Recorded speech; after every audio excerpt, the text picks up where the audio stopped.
देखा होगा, ऐसा गो थ्रू किया होगा, समझेंगे उसको हम सिलेबस है क्या, पैटर्न क्या रहेगा, इससे पहले जो पेपर हुआ था उसमें क्या था, अभी क्या चेंजेस देखने को मिली, ठीक है, ये चीज समझेंगे क्योंकि समझना सबसे इंपॉर्टेंट चीज है, ठीक है। देखो यहाँ तक तो क्लियर है कि पेपर में हमारे पास अभी जो पेपर आया हुआ है, मतलब जो नोटिफिकेशन आई हुई है, उसमें हमारे पास एक सबसे इंपॉर्टेंट चीज जो देखने को मिली है दैट इज उर्दू। आप दोनों में से उर्दू नहीं हो बहुत, आपको उर्दू नहीं आता, कभी भी नहीं पढ़ा या 7th 8th तक पढ़ा है ना, मतलब आप समझ सकते हो उर्दू, अल्फाबेट्स, इंटरेस्ट की जरूरत नहीं है हमें यहाँ पे। उर्दू के बारे में बात करेंगे ना, जो डर है उर्दू का कि उर्दू बहुत टफ चीज है, नहीं होने वाला है, बात करूंगा मैं आगे जाके सिलेबस में ना, आप देखोगे उर्दू में कुछ भी नहीं है ऐसा, मतलब बड़ी चीज कुछ नहीं है कि आप उर्दू क्वालिफाई नहीं कर पाओगे। इवन उनके लिए भी टफ नहीं है जो उर्दू नोइंग है ही नहीं, अगर वो पढ़ना स्टार्ट करें ना अभी, वो भी उर्दू क्वालिफाई कर सकते हैं, ठीक है। एज सच नोटिफिकेशन में ऐसा कुछ नहीं दिया हुआ है कि आपको बैकग्राउंड उर्दू होना चाहिए, बस आपको उर्दू नोइंग होने चाहिए, रीडिंग आनी चाहिए, दैट्स एनफ, ठीक है। और कितने नंबर चाहिए मैं बता दूंगा, 6.5 9 10 नंबर इतने चाहिए होते हैं आपको उर्दू क्वालिफाई करने के लिए, that is not a big deal Urdu के साथ, बट इंपॉर्टेंट है आपका जीएस, जहां से आपकी सिलेक्शन होगी, ठीक है। देखो नॉर्मली बात करेंगे उर्दू के, सॉरी अपने एनटी के सिलेबस की, अगर आप एनटी का सिलेबस देखोगे ना, आपने देखा भी होगा 120 मार्क्स का सिलेबस है, और हमारा जो पैटर्न बन रहा है यहाँ पे आप देखोगे, ये पैटर्न पे क्वेश्चंस बनाए जाएंगे, सिलेबस से कटेंगे, ये सिलेबस से कटिंग डाली है मैंने, ये इस पैटर्न पे आपका पेपर होगा, जहां पे एक चीज है कि आपका 120 मार्क्स का जो है वो जीएस रहेगा, जनरल स्टडीज इंक्लूडिंग 4 5 6 कंपोनेंट्स, जिसमें जीएस का एक कंपोनेंट है, जेएंडके का एक कंपोनेंट है, इंग्लिश है, कंप्यूटर है, और रीजनिंग प्लस मैथ है, ठीक है। एज सच जो इससे पहले पेपर हुआ था उसमें थोड़ी सी वेरिएशंस थी, मैथ वहां पे भी था, मेंसुरेशन जो यहाँ पे है वो वहां पे भी थी, ठीक है। वहां जम्मू कश्मीर में स्पेसिफिकली कॉन्स्टिट्यूशन था 10 नंबर का, जीएस आपका अलग से था, जीएस मतलब जो अभी सिलेबस में 36 मार्क्स का जीएस फर्स्ट कंपोनेंट देखा होगा आपने, वो अलग से था वहां पे, प्लस वहां पे इंडियन कॉन्स्टिट्यूशन अलग से था उस वाले सिलेबस में, मतलब आपको जीएस भी पढ़ना है प्लस इंडियन कॉन्स्टिट्यूशन, स्पेसिफिक कुछ टॉपिक्स दिए थे वहां पे, fundamental rights, fundamental duties, basics of constitution, ठीक है, इलेक्शन कमीशन ऑफ इंडिया, इस बार भी उन्होंने जीएस अलग से लिखा हुआ है, पॉलिटी अलग से लिखा हुआ है, कॉन्स्टिट्यूशन में इलेक्शन कमीशन ऑफ इंडिया अलग से टॉपिक डाला हुआ, क्योंकि लास्ट टाइम उन्होंने 3 क्वेश्चन पूछे थे इलेक्शन कमीशन ऑफ इंडिया से, ठीक है, इस बार भी वैसा है, बट वो 36 मार्क्स नहीं है, उस टाइम पे अलग था, ये वाला 10 नंबर का था, आई थिंक 15 नंबर का, 10-15 नंबर का अलग कंपोनेंट ही अलग बनाया था उन्होंने, ठीक है ना। फिर जम्मू कश्मीर अलग से बनाया था कंपोनेंट, और जेएंडके का कॉन्स्टिट्यूशन का कंपोनेंट अलग से बनाया था, मैं पेपर बताऊंगा अभी, उसमें देखोगे आपकी वहां पे थोड़ा सा वेरिएशन थी सिलेबस में। इस बारी जो सिलेबस है, पैटर्न क्या पकड़ा जीके एसएसबी वालों ने, जो बाकी पेपर्स में पैटर्न चल रहा है, जो रिसेंटली पेपर हुए 18 के बाद, मतलब उनका जीएस का कंपोनेंट रहता है, फिर एक कोई और कंपोनेंट जैसे मैथ्स का कंपोनेंट डाल देंगे, कंप्यूटर डाल देंगे, इंग्लिश डाल देंगे, ये कंपोनेंट वाइज उन्होंने इस बारी पैटर्न डाला हुआ। सेम पैटर्न अगर आप फॉलो करोगे लास्ट 2024 में अभी पेपर हुआ पटवारी का, सेम पैटर्न था, वही उर्दू का पेपर पटवारी में भी हुआ था, वही पैटर्न यहाँ पे भी था, ठीक है। देखो आप लोगों को सिलेक्शन चाहिए, इंपॉर्टेंट है, हर बंदा तो यही चाहेगा कि मुझे सिलेक्शन मिले, सिलेक्शन आपकी सिर्फ और सिर्फ यहां से मिलनी है, तो सबको पता है, ठीक है ना, सिलेक्शन आपकी यहां से आएगी। एज सच 18 के पहले 20 के पहले के पैटर्न्स को अगर आप फॉलो करो और उसके बाद के पैटर्न्स को फॉलो करो, एक चीज सामने आती है, वहां 120 में से 70 प्लस इज गुड मार्क्स, या कंसिडर एज गुड मार्क्स, यहां आपकी सिलेक्शन हो जाती थी। इवन एनटी की बात नहीं कर रहा हूं मैं, एनटी में आई थिंक 91 कट ऑफ था उस टाइम पे भी, 91 कट ऑफ था, मतलब बाकी जीकेएसएसबी की बात करो तो 70 प्लस कट ऑफ रहता था उस टाइम पे, में 65 70 तो मेरे कुछ नॉन स्टूडेंट्स लगे हुए हैं उस टाइम पे, ठीक है। लेकिन अब देखोगे, अभी देखो 1 साल पहले 2 साल पहले आप पैटर्न्स फॉलो करोगे जीकेएसएसबी का, और हमें जीकेएसएसबी का नहीं एस्पिरेंट्स का पैटर्न फॉलो करना है, तो एस्पिरेंट का पैटर्न फॉलो करोगे, आप देखोगे 120 में से 195, अगर चीजें सब एक समान है, यहाँ पे समानता नहीं है, इक्वलिटी नहीं है, लेकिन अगर इक्वलिटी है तो 195 यहाँ कट ऑफ रह रहा आउट ऑफ 120, है ना।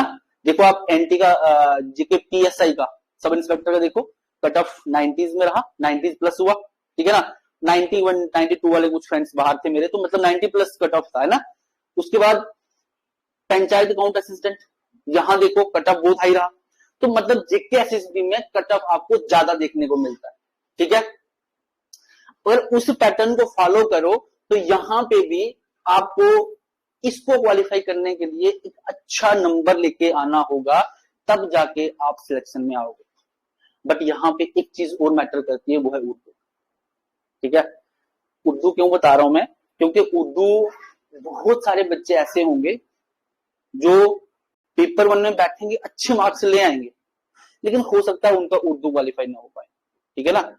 ऐसा नहीं कि उनका उर्दू क्वालिफाई नहीं होगा, लेकिन ऐसा होता है कि जो बच्चे फर्स्ट स्टेप से बाहर जाते हैं, ऐसा कुछ ऐसा ना रेशो नहीं है, जैसे केएस में रेशो होता है, इंटरव्यू के लिए रेशो होता है, केएस में रेशो होता है 1:25, ये होता है ना, एक सीट के लिए 25 बंदे प्रीलिम क्वालिफाई करते हैं, है ना। इंटरव्यू के लिए रेशो होता है 1:3 और 1:5, ये रेशो होता है 1:5।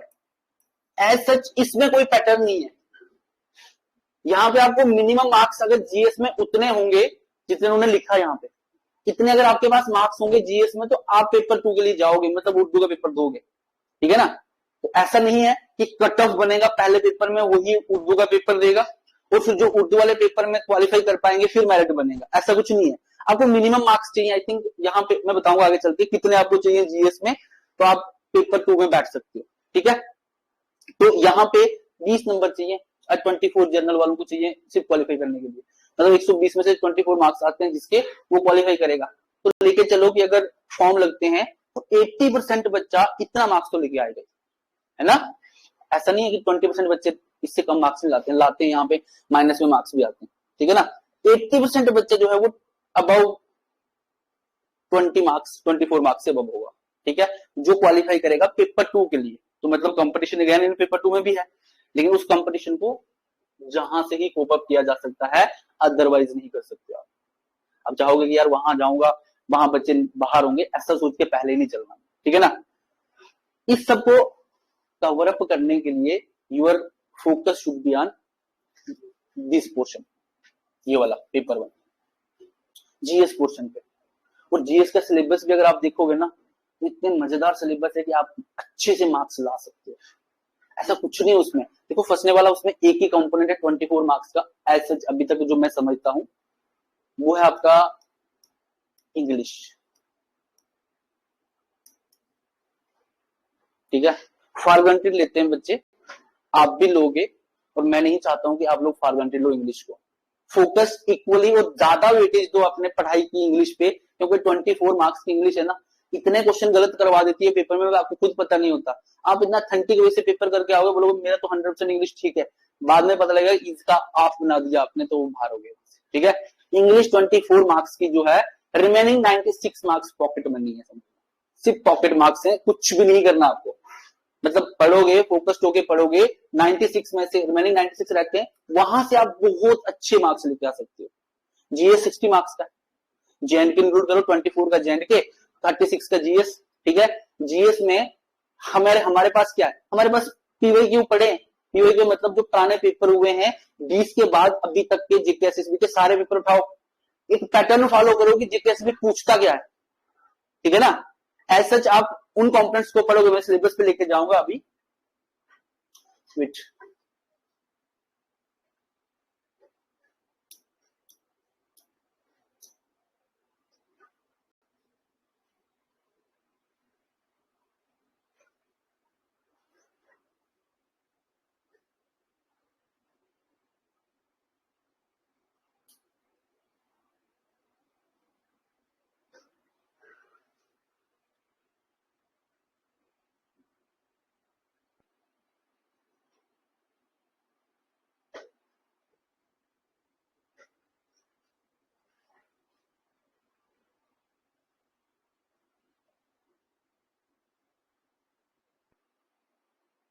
ये चीज तो आपको समझने की जरूरत नहीं है, ये तो आपको पता है कि क्या हो रहा है, ठीक है ना।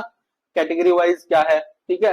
हाँ, एक चीज समझने की जरूरत यहाँ पे हो रहा है कि हमारे पास 75 पोस्ट हैं, ठीक है ना। अगर आप जनरल से हो फिर तो आपके लिए कम होगी, अगर प्लस कैटेगरी से हो आपकी कैटेगरी प्लस जनरल जुड़ के उतनी पोस्टें बन जाती है, ठीक है ना। यहां पे देखो कैटेगरी वाइज डिवीजन है पोस्ट की, ठीक है। अगर तो आप जनरल से हो फिर तो आपके लिए सिर्फ 30 पोस्ट है, ठीक है। और अगर इन कैटेगरी में से किसी के साथ भी हो तो 30 प्लस उतना कर दो, ठीक है। से सपोज आपके पास अगर आरबी है तो +7 कर दो, तो 37 पोस्ट पे आपको लड़ना है। तो माइंड में ये लेके चलो कि 37 पोस्ट मेरे पास है, या तो +1 कर दो, किसी में 8 भी है तो 38 या 37, या तो 6 है 36, ठीक है ना। तो कुल मिला के इतनी पोस्टें सबके पास है 36 38। बाकी कैटेगरी में तो आप फॉल नहीं कर सकते ना इन सब में, इनमें से किसी एक में करोगे, या तो फिर ओनली जनरल में करोगे, या तो आपके पास 30 है या तो फिर +8 या 7 है, ठीक है ना। इतनी पोस्ट आप मान के चलोगे हमारे पास इतनी पोस्ट है। अब अगर इतनी कम पोस्टें हैं तो आपका कट ऑफ क्या रहेगा, हाई रहेगा।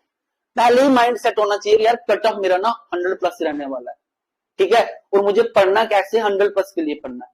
हम केएस के लिए पढ़ते हैं, यूपीएससी के लिए पढ़ते हैं, हमारा टारगेट क्या होता है 100। ऑलवेज 100 टारगेट लेके चलता बच्चा जो प्री में बैठता है, तो क्योंकि उसको पता है अगर 100 यूपीएससी में भी आ गए तो प्री क्वालिफाई है मेरा, 100 केएस के प्रीलियम में आ गए तो प्री तो क्वालिफाई है मेरा, है ना। प्लस सी सेट क्वालिफाई होना चाहिए, मतलब उर्दू क्वालिफाई होना चाहिए, सेम पैटर्न, कुछ भी नया नहीं है ना। तो ऐसे माइंड सेट है कि मुझे इतने मार्क्स चाहिए, पहले ही माइंड सेट होना चाहिए आपको कि यार मुझे 120 में से ना एटलीस्ट 100+ तो करना ही करना है अगर मुझे सिलेक्शन चाहिए। अदरवाइज आप जो मर्जी कर लो पीछे आ जाओगे, वापस कुछ नहीं मिलने वाला, ठीक है। ऐसा होता है, ऑलवेज भी एग्जांपल्स पड़ी हमारे पास, ठीक है। सी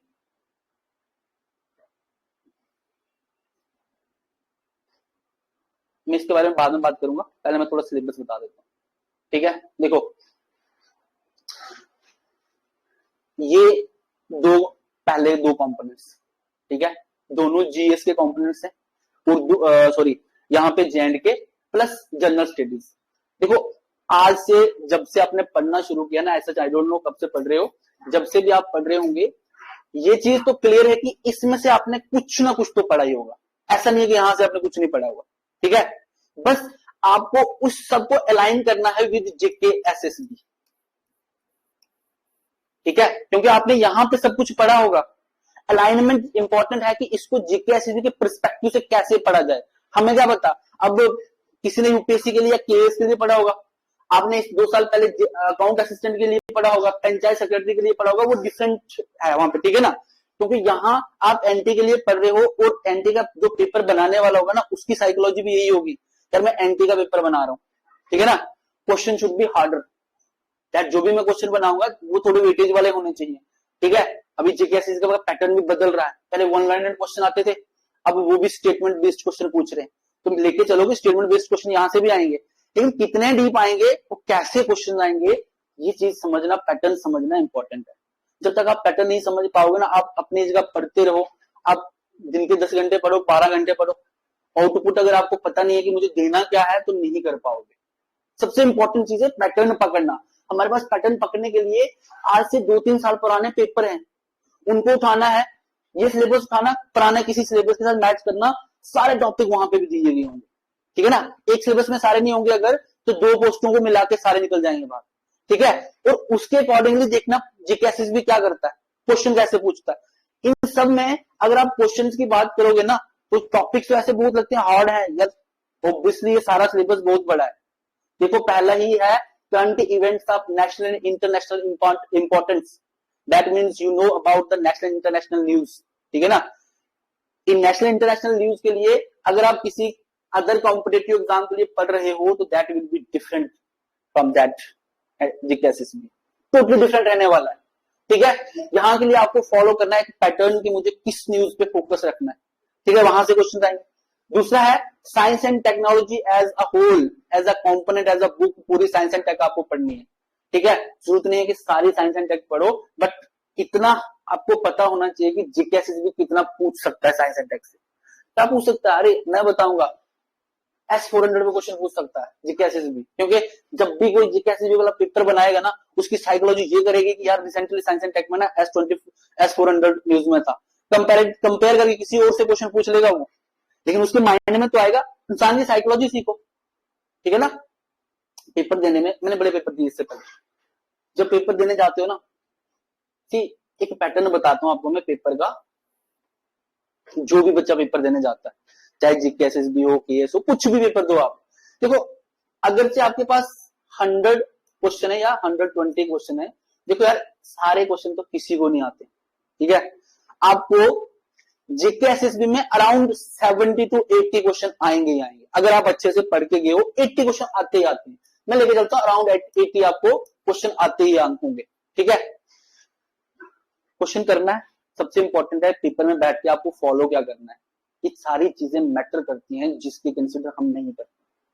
ये चीज याद रखना कि पेपर पढ़ के नहीं निकलता, बल्कि पेपर स्मार्ट वर्क से निकलता है। पेपर फॉलो कैसे करना है, पेपर करना कैसे, सारी चीजें मैटर करती हैं, ठीक है। अब इसके बाद आपको कितने क्वेश्चन चाहिए, कम से कम 20 प्लस, ठीक है। अगर आपकी टाइम मैनेजमेंट अच्छी है पेपर में, अगर आपकी टाइम मैनेजमेंट अच्छी है पेपर में, तो बहुत इजीली आप लोग ये 20 क्वेश्चन निकाल पाओगे। अगर टाइम मैनेजमेंट पेपर में जाके अच्छी नहीं है ना, तो आप 20 मार्क्स नहीं बना पाओगे, ठीक है। जो इंपॉर्टेंट है आपकी सिलेक्शन के लिए, 80 सबको आते होंगे जो पढ़ने वाले बच्चे होंगे, ठीक है। 85 आते होंगे किसी को 90 तक आते होंगे, लेकिन सिलेक्शन तक वो नहीं पहुंच पाएगा अगर उसके पास ये चीज नहीं है, ठीक है। इसको फॉलो करना, मैं आगे सिखाऊंगा जाके आपको पेपर कैसे फॉलो करते हैं, ठीक है, क्योंकि बहुत इंपॉर्टेंट चीज है पेपर को फॉलो करना। मैंने देखा हुआ है काफी सारे बच्चे लास्ट के 10 क्वेश्चन छोड़ के आते हैं, 4-5 तो तुक्के मार के आते हैं कि यार टाइम नहीं रह गया, कुछ बबल कर ले, हो सकता है 5 में से एक तुक्का लग जाए, ऐसा करके आते हैं। तो वो एक अच्छा पैटर्न नहीं है क्वालिफाई करने के लिए। वो आपकी टाइम मैनेजमेंट बताती है कि आपकी टाइम मैनेजमेंट बिल्कुल खराब है। आता सब कुछ होगा, आता सब कुछ होगा। एक मेरा दोस्त था, पेपर देने गया जीके एसएसबी का, क्वेश्चन आया हुआ था which is the summer capital of Jammu and Kashmir. तो कितने सेकंड का क्वेश्चन है ये, हार्डली 2 सेकंड का, बबल करने में 2 सेकंड, तो 5-10 सेकंड से ऊपर तो नहीं जाने चाहिए। उसने 2 मिनट लगा इस क्वेश्चन को।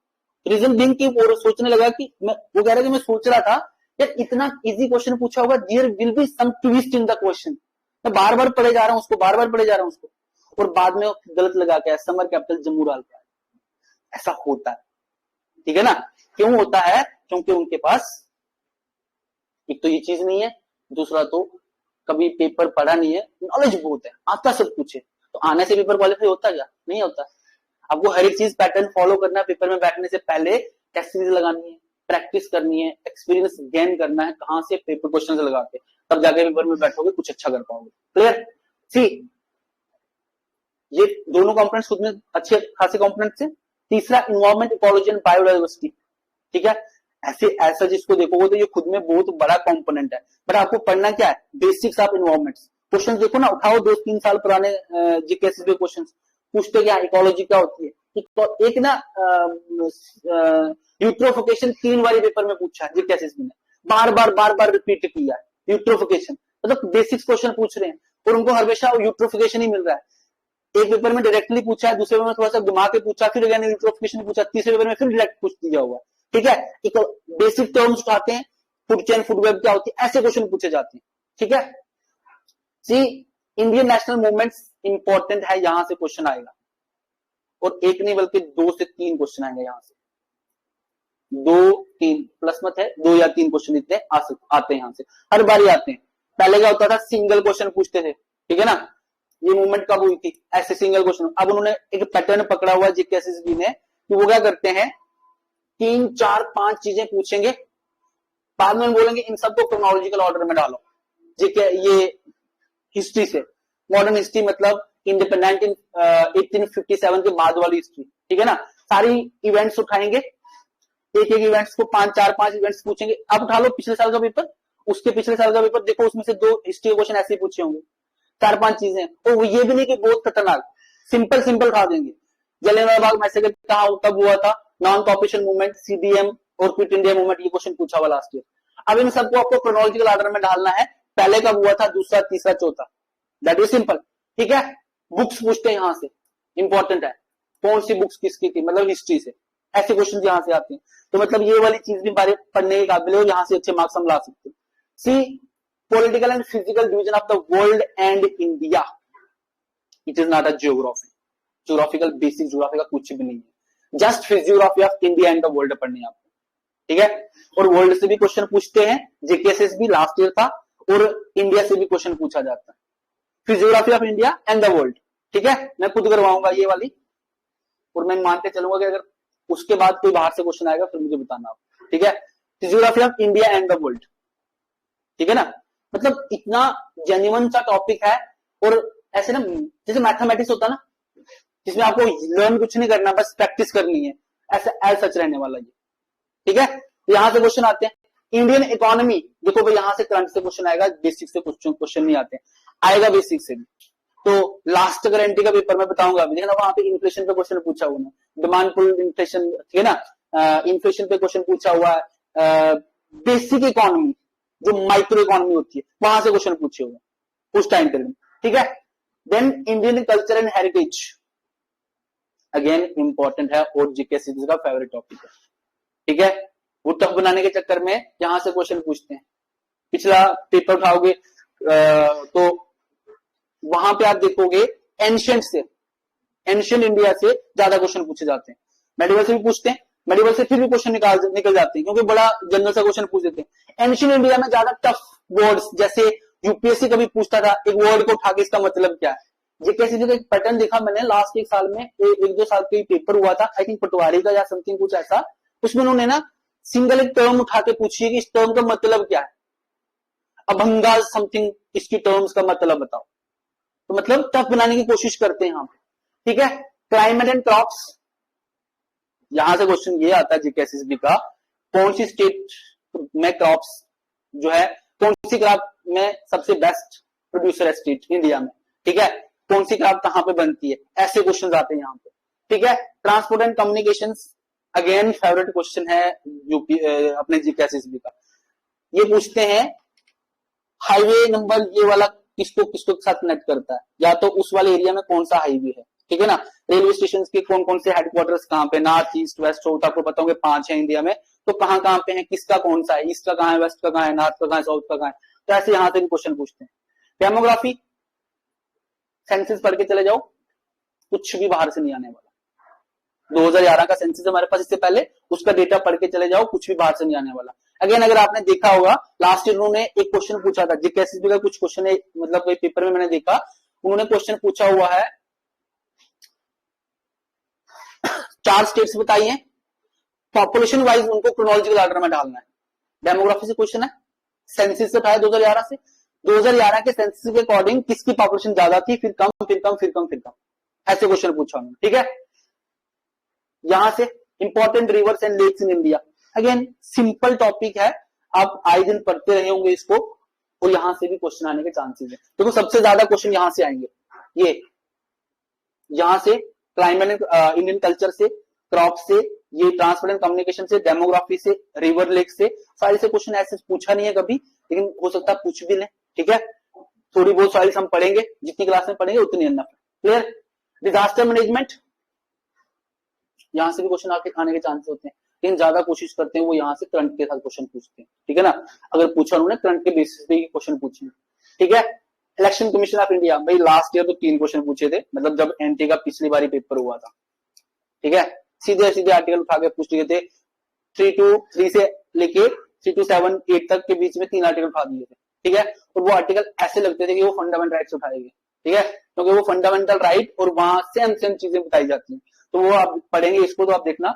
अदरवाइज कॉन्स्टिट्यूशन ऑफ इंडिया तो अलग से दी हुई है, तो सी यार कॉन्स्टिट्यूशन ऑफ इंडिया अगर बताया है तो ये दो टॉपिक सेम हुए ना, constitution of India and election commissioner of India is the same, क्योंकि when you are actually reading about the constitution of India, election commissioner of India is the part of this one, still उन्होंने यहाँ पे अलग से पूछा हुआ है, क्यों, क्योंकि लास्ट ईयर उन्होंने यहाँ से 3 क्वेश्चन पूछे थे, मैं मान के चलता हूँ कि एक क्वेश्चन इस बार पक्का पूछेंगे यहाँ से, ठीक है।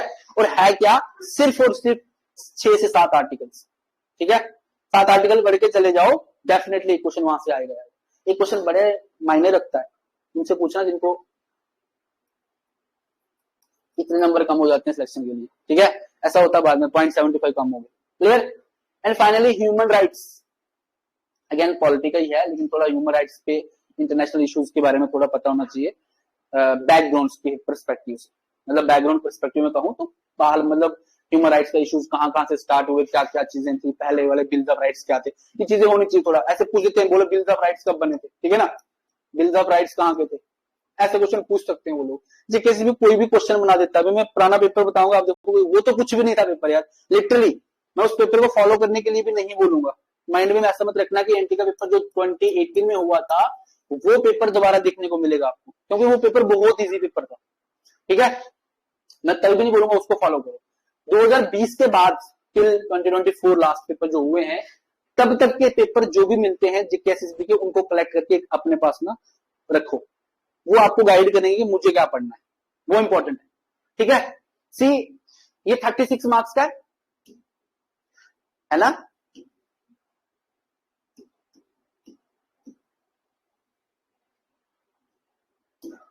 ये 36 मार्क्स का, ठीक है। देखो अगर आपको सिलेक्शन चाहिए ना तो इसमें आपके पास 32 प्लस मार्क्स चाहिए और आते भी हैं यहां से मार्क्स, ठीक है, ऐसा नहीं कि यहां से मार्क्स नहीं आते, आराम से आते भी हैं। लेकिन दोनों को मिला के दूं ना मैं 36 प्लस ये वाले 24 तो ये 60 मार्क्स हैं, अराउंड 52 to 55 मार्क्स यहां से बनते भी हैं और बनाने भी हैं, इतने मार्क्स यहां से बनते भी हैं और बनाए भी जाएंगे। सी इसको अगर आप देखोगे ना ये सबसे इजी चीज है पढ़ने के लिए, एक्सेप्ट 2-3 चीजें अब इसमें नहीं आई है, पिछली बारी नहीं थी अब आई है, जैसे जे&के रीऑर्गेनाइजेशन एक्ट टफ है, रीजन बताता हूं, खुद में ही ना एक कॉन्स्टिट्यूशन है ये, J and K reorganisation act is nothing but the constitution of Jammu and Kashmir, है ना, जिसके अकॉर्डिंग जे&के चलाई जाती है। प्रियम्बल नहीं मतलब इसके भी आर्टिकल्स हैं, आर्टिकल में इसके सेक्शंस हैं, 100 समथिंग सेक्शंस हैं, इसके अलग अलग पार्ट्स हैं, सारी चीजें जे&के की डिफाइंड है इसमें, तो मतलब आपको हर एक सेक्शन के बारे में पता होना चाहिए कहां पे क्या क्या चीजें होती हैं। तो जैसे आप यहाँ कॉन्स्टिट्यूशन ऑफ इंडिया लर्न कर रहे हो आर्टिकल वाइज, सारे तो नहीं पढ़ने हैं, मैं बताऊंगा कितना पढ़ना कॉन्स्टिट्यूशन के बारे में, जैसे खुद कॉन्स्टिट्यूशन आप देखा होगा आपने कभी कि कॉन्स्टिट्यूशन खुद में क्या है, उतना नहीं पढ़ना है। स्टार्टिंग कुछ टॉपिक्स बहुत इंपॉर्टेंट है, बीच में कुछ टॉपिक्स हैं जहां से क्वेश्चन पूछे जाते हैं, वही पढ़ने हैं, बाकी पढ़ने की जरूरत नहीं है, लेकिन यहाँ पे सारा आपको पढ़ना पड़ेगा, ये वाला मतलब टू द पॉइंट चीजें याद होनी चाहिए, ऑल सेक्शंस याद होने चाहिए, ऑल नहीं मतलब कुछ को स्किप कर सकते हो, खुद ही समझ आ जाता है कि कुछ को स्किप कर सकते हो, बताएंगे क्लास में आपको, कुछ को स्किप कर सकते हो, मतलब मोस्टली आपको चीजें पता होनी चाहिए, और सीधे सेक्शन पूछता है जी कैसे सीधे, पुराने पेपर उठाओ 2-3 साल में जो इसके बाद पेपर हुए, ठीक है ना, उसमें सीधे सेक्शन पूछेंगे, क्वेश्चन होगा ऊपर वुमेन्स रिजर्वेशन जो है वो इतने % दी जाती है, बोलो कौन से section of the J and K reorganisation act के अंडर है, सीधा क्वेश्चन है, मतलब रट्टा याद करना है, ठीक है, समझने के लिए कुछ नहीं रट्टा याद करना आपको। अगेन जो ये दूसरे वाला लास्ट वाला जब टॉपिक है जे&के पंचायती राज एक्ट 1989, ठीक है ना, as amended up to December 2020 73rd and 74th constitutional amendment के अकॉर्डिंगली उसको अमेंड किया रिसेंटली, मतलब रीऑर्गेनाइजेशन के बाद। अगेन इसके भी सेक्शंस हैं और इसके भी अलग अलग चीजें हैं, अलग अलग टर्म्स हैं, वो टर्म आपको यहां से याद करनी है, मतलब जम्मू एंड कश्मीर में focused area, your focused area should be these 2 topics, because ये सारे आप बहुत इजी पढ़ लोगे, इसमें कुछ नहीं है, ठीक है ना। History, economy and culture of Jammu and Kashmir सबसे इंपॉर्टेंट है, हिस्ट्री में खुद पढ़ाऊंगा, खुद के नोट्स बने हुए मेरे, तो मैं वहां से पढ़ाऊंगा, कभी भी क्वेश्चन वहां से, आज तक तो ऐसा हुआ नहीं कभी कि जीके से भी वहां से बाहर क्वेश्चन पूछ लिया, मतलब उतनी ही हिस्ट्री बाहर कहां से पूछेंगे, ठीक है। हिस्ट्री यहां से, geography, weather, climate, crops and soils, तो ज्योग्राफी में क्वेश्चन पूछते हैं, लास्ट ईयर एक क्वेश्चन पूछा था मेरे नोट्सों पे नहीं था, रीजन बीइंग बाद में मुझे पता चला क्वेश्चन कहां से, माउंटेन से क्वेश्चन पूछते हैं, अब जम्मू कश्मीर के माउंटेन्स उठाएंगे, बताएंगे ये वाला माउंटेन, उस टाइम पे क्वेश्चन था which mountains divides Ladakh and Jammu and Kashmir, ठीक है ना, ऐसे क्वेश्चन पूछते हैं। अगेन इजी है, geography, weather, climate, crops and size of Jammu and Kashmir, that will be very easy, ठीक है ना, पढ़ने के लिए आराम से है। Means of transport, flora fauna of Jammu and Kashmir, rivers and lakes of Jammu and Kashmir and important tourist destination, यहां से तो क्वेश्चन हमेशा आता है, ठीक है। ये इतने से टॉपिक्स हैं, ये वाले टॉपिक्स ना बहुत इजीली लर्न भी होते हैं और उतने ज्यादा बनते भी नहीं, छोटी सी कॉपी बनाओगे सारे कंप्लीट, आपको अगर जेएनके के 24 मार्क्स में दिक्कत देने वाले कोई टॉपिक्स हैं तो ये लास्ट वाले दो, ठीक है। अगर आप इन दो टॉपिक्स को बहुत अच्छे से प्रिपेयर करके चले जाओगे ना, तो ये मैं मान के चलता हूं कि अराउंड 22 मार्क्स आप यहां से आराम से स्नैच कर सकते हो। करना भी चाहिए अगर आपको क्वालिफाई करना है तो यार ये 4 महीने की बात है, ठीक है। 4 महीने के बाद एनटी, कौन से लेवल की पोस्ट है एनटी में? है लेवल आई थिंक 6E, 6 में भी ABCDE होता है, 6E, ठीक है ना। 6E की पोस्ट है, अच्छी पोस्ट होती है आफ्टर केएस, मुझे लगता है सबसे बेस्ट पोस्ट है। और एक चीज आपने कंसिडर किया होगा कि लास्ट टाइम इंटरव्यू था, है ना, इस टाइम नहीं है। सिर्फ आपको पेपर में बैठ के डिसाइड करना है कि आप सिलेक्ट हो रहे हो या नहीं हो रहे। हाउ? हार्डवर्क, ठीक है। हार्डवर्क कैसे करोगे? देखो पढ़ने के बड़े से तरीके होते हैं, एक सिंपल तरीका दिखाऊंगा, वही फॉलो करना अगर चाहते हो कि क्वालिफाई हो, ठीक है। बेस्ट तरीका है, एक सिंपल बताऊंगा आगे जाके, ठीक है। यहां तक समझ आया जीएस का सिलेबस, ठीक है। इसके बाद कंपोनेंट्स देखना, जो मुझे लगता है कि सबसे टफ कंपोनेंट है, दैट इज द इंग्लिश, ठीक है ना। अगर कोई बंदा इंग्लिश में पीएचडी भी होगा ना, वो भी इंग्लिश में क्वेश्चन गलत करके आते देखा मैंने, ठीक है। और हम लोगों के लिए बीइंग एन एस्पिरेंट, जब आप लोग पढ़ोगे ना, मुझे ध्यान रखना, बाद में 1 महीने के बाद सोचना, इंग्लिश पे सबसे कम फोकस रहेगा आप लोगों का, ठीक है ना। क्यों रहेगा? क्योंकि इंग्लिश को हमेशा बच्चे ना फॉर ग्रांटेड लेते हैं, ये हो जाएगी, बाकियों का पता नहीं, लेकिन ये हो जाएगी। है कुछ नहीं, tenses, rearranging of the jumble sentence, ये तो इजी हो जाता है, ये तो खुद वहीं पे करना है। Narration, modals, articles, comprehension with blank to be filled in with phrase, pronouns, homophones, ठीक है। उसके बाद क्लासेस हैं, सिनोनिम्स एंड एंटोनिम्स है, ठीक है ना। फ्रेजेस ऑफ वर्ड्स हैं, आइटम्स एंड फ्रेज है, uses of preposition, active and passive voice. भाई कुछ चीजें तो निकाल दोगे इसमें से जो आपको सच में आती होंगी, जो आपने ना 10th में पढ़ी होंगी। टू बी सीरियस, 10th के बाद आपने कभी ग्रामर नहीं पढ़ा होगा, कोई भी नहीं पढ़ता 10th में ग्रामर की, थोड़ा सा टीचर ना पीछे पड़ जाते हैं, ग्रामर पढ़ो, ठीक है। एक टीचर होता था, मतलब जब हम 10th में पढ़ते थे तो ग्रामर्स को फोकस करता था। उसके बाद 11th 12th में ग्रामर किसने पढ़ाया? तो जरूरत भी कहां थी। मोस्टली लोग तो मेडिकल रख लेते थे, उनका तो फिजिक्स, केमिस्ट्री, बायो चलता रहता था, ठीक है। और जो आर्ट्स में चले जाते थे, उनका पॉलिटी, इकोनॉमी खत्म नहीं होता था। इंग्लिश वहां पे भी फॉर ग्रांटेड थी, और जब पेपर में बारी आती यहां भी फॉर ग्रांटेड रखोगे, ठीक है ना। लेकिन याद रखना कि अगर आप इंग्लिश में अच्छे मार्क्स नहीं स्नैच कर पाते हो ना, तो आप सिलेक्शन से बहुत दूर जा रहे हो, ठीक है। यहां 24 में से 10 नंबर भी आएंगे आपको, अगर आप इंग्लिश नहीं पढ़ के जाओ। तो सोचो कि अगर एक 24 के कंपोनेंट में से आप 10 नंबर ले रहे हो, तो क्या आप सिलेक्शन लिस्ट में फॉल कर पाओगे? नेवर, ठीक है। तो इसको फॉर ग्रांटेड मत लेना। यहाँ पे पढ़ाएंगे भी, आई थिंक मैम पढ़ाती है बहुत अच्छा, ठीक है। ये सारी चीजें वो पढ़ाएगी, इन सब चीजों को पढ़ना, देखो हम पढ़ाएंगे वो एक अलग बात है, ठीक है। आज तक ऐसा नहीं होगा टीचर ने पढ़ाया और बच्चा फिर वहीं से सिलेक्ट हो गया, ठीक है। बच्चे को खुद से पढ़ना पड़ता है। बीइंग एन एस्पिरेंट अगर आपको खुद से पढ़ना पड़ेगा। यू हैव टू फोकस कि यार मुझे क्या क्या चीजें पढ़नी है। मैं पढ़ा दूंगा इलेक्शन कमीशन ऑफ इंडिया, ठीक है। इलेक्शन कमीशन ऑफ इंडिया मैंने पढ़ा दिया। अब जो इलेक्शन कमीशन ऑफ 7 आर्टिकल्स में दिया हुआ, मैं तो वही पढ़ा के जाऊंगा ना आपको, ठीक है ना। एक सिंपल सीक्वेंस में पढ़ा के चले जाऊंगा कि ये चीजें होती हैं, ऐसे इलेक्शन कमीशन बनता है, काम ये होता है, ये चीजें ये कर सकता है, ये चीजें ये नहीं कर सकता है, यही चीजें हैं इलेक्शन कमीशन ऑफ इंडिया की। लेकिन अब क्वेश्चन कैसे पूछा जाएगा वो डिपेंड करता है एग्जामिनर पे ना, उसने क्वेश्चन कैसे पूछ दिया होगा, वहीं से ट्विस्ट हो जाएगा क्वेश्चन, समझ नहीं पाओगे, आंसर गलत दोगे, क्वेश्चन गलत हो गया। तो इंपॉर्टेंट क्या है? प्रैक्टिस करना इतना ज्यादा इंपॉर्टेंट है ना, कि जितना समझ लो इंसान के लिए खाना खाना इंपॉर्टेंट है। एग्जाम क्वालिफाई करना है तो प्रैक्टिस के बिना बिल्कुल भी नहीं होने वाला भाई, ठीक है। मैं बताऊंगा प्रैक्टिस कैसे करनी है आगे चलते, ठीक है।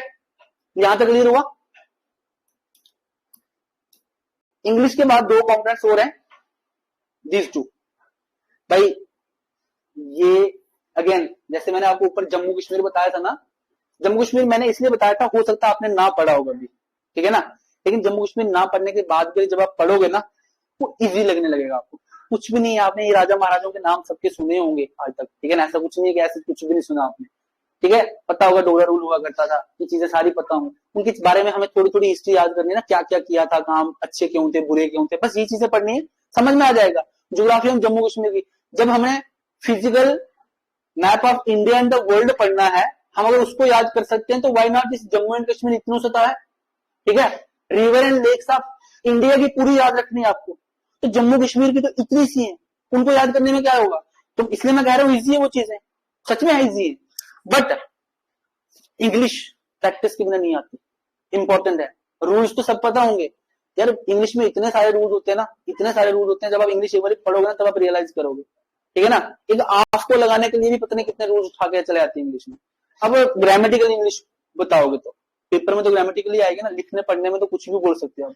सी इसको रहने देता हूं पहले में, यहां पे देखो अगेन ये वाले मार्क्स पहले फर्स्ट 7 टॉपिक्स 8, देखो ये 8 टॉपिक सबसे इजी है, 18 मार्क्स के, ये 2 कंपोनेंट्स 18 मार्क्स के ना, तो 18 मार्क्स के नीचे वाले कंपोनेंट्स में देखो रीजनिंग वाले में ये वाले मार्क्स आराम से आ सकते हैं मिलने वाले, ठीक है ना। इससे पहले रीजनिंग थोड़ी बहुत पढ़ी होगी, नहीं भी पढ़ी होगी तो पढ़ोगे तो number series, letter series, coding decoding, direction sense, blood relation, statement and conclusion, logical reasoning और मेंटल रीजनिंग, यहां तक सबसे इंपॉर्टेंट इजी, सबसे इजी चीजें हैं। मैं इसलिए बोल रहा हूं कि जब आप एक बार ही पढ़ोगे ना, आप पैटर्न सीखने लग जाओगे कि यार क्या क्या चीजें इसमें होती हैं, फिर आप प्रैक्टिस करोगे ना, बस यहां से आप कभी क्वेश्चन नहीं जाने वाला आपसे, ठीक है। आपको यहां पे फोकस होना है इस वाले कंपोनेंट पे, याद रखना है तो ये एक कंपोनेंट, लास्ट वाला एक है ना, single 8th topic, mental ability and reasoning का 8th टॉपिक है, एक लाइन में बताया तो गया है, लेकिन कम से कम 5 से 8 क्वेश्चन पूछे जाएंगे यहां से, ठीक है। देखो इसमें क्या, area of triangle, scale, rectangle, रैम्बस, trapezium, circle, right of circle, cylinder, ठीक है। फील्ड बुक लास्ट वाला कंपोनेंट इसी में आता है, ये पढ़ने वाला है, field book and units of measurement of land. Suppose एक मरला कितने फीट का होता है, ऐसा क्वेश्चन होगा, एक मरले में अगर इतने स्क्वायर फीट होते हैं तो कितने मरले जुड़ के एक कनाल बनता है, ठीक है ना, एक क्यूट कितना होता है, ये मेजरमेंट आपको वहां पे सिखाई जाएगी और ये इंपॉर्टेंट है, यहां से पढ़ के निकाल दोगे लास्ट वाले में। लेकिन ये ऊपर वाला टफ नहीं है, सिर्फ एरिया पूछा गया, सबका एरिया पता करना, आपको सबके एक एक फॉर्मूला याद कर दो निकल जाएगा, ठीक है ना। क्वेश्चन थोड़ा ट्विस्ट होके आ सकता है, ठीक है ना, मोस्टली क्वेश्चन ऐसे होंगे कि अगर फील्ड ऐसा है तो उसका एरिया निकालोगे, कैसा निकालोगे, ठीक है ना, फील्ड ऐसा है तो उसके अगर आपको कवर अप करना उसको तो बाहर से अगर फेंसिंग लगानी है तो फेंसिंग कैसे करोगे, ऐसे क्वेश्चन पूछे जाएंगे आपको, लेकिन है इंपॉर्टेंट क्वेश्चन ज्यादा पूछे जाएंगे यहाँ इस एरिया में से। अगेन यहाँ से 2-3 क्वेश्चन आएंगे, मतलब इन दोनों में से 7-8 क्वेश्चन अगर आएंगे, 2-3 यहाँ से होंगे। मेजरमेंट वाले में से सिंपल होगा, लर्न करने वाला लास्ट वाला, लर्न फील्ड बुक, ठीक है ना, units of measurement of land, land की मेजरमेंट करने, कनाल कितना होता है, ये सारी चीजें जो आप सीखते हो ना, मरला कितने, आई थिंक 175 स्क्वायर फीट का मरला, ठीक है, 275 स्क्वायर फीट का, एक मरले में इतना अगर है तो कितने मरले में एक कनाली होगी, ठीक है ना, कनाल कितना होता है 20 मरले का, तो उसका स्क्वायर फुट पूछ लेंगे तो क्रॉस मल्टीप्लाई करके आप यहां से निकाल सकते हो। ऐसा भी हो सकता है ना कि एक कनाल का कितना स्क्वायर फुट होता है, क्वेश्चन पूछ लेंगे, मरले में इतना होता है, 20 मरले का कनाल होता है, तो निकाल सकते हो आप। तो इजी है ये चीजें, बट यहाँ पे फोकस एरिया होना चाहिए, ये प्रैक्टिस करने से आपको आ जाएंगे, ठीक है ना। सब चीजें इससे पहले पढ़ी भी होंगी, कोई भी अगर पेपर दिया तो वहां पे तो हर पेपर में ये चीजें पूछी जाती है, मतलब आप कॉम्पिटेटिव एग्जाम्स का जीके एसएसबी जीके पीएससी किसी का पेपर दो, ये चीजें वहां पे होती है, तो बेसिक्स है, ठीक है। यहां से अब आता है कंप्यूटर वाला सेक्शन, तो यार कंप्यूटर वाला सेक्शन अगेन सबसे इंपॉर्टेंट है, जैसे इंग्लिश मैंने आपको बताया ना वैसे ही कंप्यूटर सेक्शन भी है, लेकिन कंप्यूटर सेक्शन की एक चीज अच्छी ये है कि अगर आप इसको अच्छे से पढ़ पाओ, ठीक है, इस चीज अच्छे से पढ़ पाओ तो आपको ये फुल मार्क्स देता है, क्योंकि मैंने काफी सारे बच्चे देखे हैं कंप्यूटर में फुल मार्क्स लेते हुए, ऑल ऑफ ऑल, क्योंकि ऐसा सच ना कुछ भी एक्स्ट्रा नहीं पूछते हैं वो। एक चीज है इसमें, एक कंपोनेंट है ये वाला, बस यहां से ना थोड़े क्वेश्चन फंसा सकते हैं, मतलब आप पढ़ के जाओगे, अच्छी प्रैक्टिस नहीं करते, word excel access MS power point, यहां से आगे बस इसे पीछे, ठीक है ना। यहां पे अगर आप प्रैक्टिस करके नहीं जाओगे ना अच्छे से, तो यहां से एक आध क्वेश्चन फंस सकता है, अदरवाइज अगर आप सारा सिलेबस पढ़ के जाओ सिंगल क्वेश्चन तक नहीं फंस पाता, क्योंकि वही सारे क्वेश्चन होते हैं जो कंप्यूटर में काम किए जाते हैं, ठीक है ना। देखो ना टॉपिक्स क्या है, इंट्रोडक्शन एंड ऑब्जेक्टिव्स, क्वेश्चन आने के चांसेस ही बहुत कम है, इंट्रोडक्शन से क्वेश्चन आता है, ठीक है ना। इंट्रोडक्शन से क्यों क्वेश्चन आता है, जब हम इंट्रोडक्शन ऑफ कंप्यूटर्स पढ़ते हैं ना तो हम ओरिजिन ऑफ कंप्यूटर पे चले जाते हैं, स्टार्ट कब हुआ था, first second third fourth generation कैसे कैसे बनी थी, क्वेश्चन आते हैं। Basic applications of computer and it's components, easy है। फंडामेंटल्स ऑफ कंप्यूटर साइंसेस, यहां से भी ये क्वेश्चन टॉपिक भी इजी है। Hardware and software components of the open source technology, यहां से भी क्वेश्चन आते हैं, ओपन सोर्स कौन सी होती है, क्लोज सोर्स कौन सी होती है, क्या टेक्नोलॉजीज कौन कौन सी चलती हैं, सॉफ्टवेयर क्वेश्चन आते हैं ज्यादा, ठीक है ना। इनपुट आउटपुट डिवाइसेस, दो क्वेश्चन तो हमेशा पूछे जाते हैं, ठीक है ना, मतलब पैटर्न रहा है जीकेएसएसबी का कि एक दो क्वेश्चन इनपुट आउटपुट डिवाइसेस से पूछते हैं, ठीक है। ऐसा इजी भी बन सकते हैं, टफ भी बन सकते हैं, ठीक है। Concept of computer virus and antivirus, and then basics of remote sensing, ये आपका ना साइंस एंड टेक का ज्यादा पार्ट है। जीआईएस जीपीएस ये क्या होते हैं, ठीक है, वो कैसे करते हैं, इंडिया का क्या कंट्रीब्यूशन है, ऐसी चीजें आप पढ़ोगे तो ये क्वेश्चन एज सच मेरा मानना है कि ये इजी है, ठीक है। रीजनिंग के आपके मार्क्स अभी तक देखो मैं क्या बता रहा हूं, 36 मार्क्स जीएस के पहला कंपोनेंट है ना, 24 जेएंड के, ठीक है। उसके बाद 18 मार्क्स कंप्यूटर, ठीक है, और 18 मार्क्स रीजनिंग। इनमें से भी अगर लेके चलो तो ये 3 रीजनिंग वाला पार्ट और पहले 2, कितना हो गया ये 60 18 78, इतना ना सबसे इजी सिलेबस है जिसके ऊपर आप फोकस्ड रह सकते हो, ठीक है, इजी सिलेबस है। रिमेनिंग आपको 80 मार्क्स की इंग्लिश करनी है जो सबसे इंपॉर्टेंट है। सिलेक्शन आज से माइंड में बैठा लो कि मुझे सिलेक्शन चाहिए तो इंग्लिश में अच्छे स्कोर करना है। बाकी अगर आप पूरे 4 महीने 4-5 महीने तो पेपर लेगा, ठीक है ना, फर्स्ट पेपर के बाद आपको फिर टाइम मिलेगा सेकंड पेपर में जाने के लिए, ठीक है। तो अगर आप सेम डे हो ना,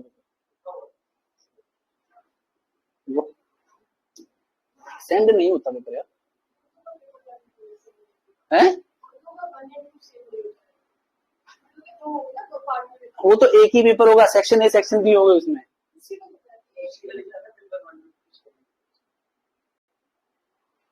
देखो पेपर 1 पहले होगा जीएस पेपर 1, और जो पेपर 2 होगा वो उर्दू होगा।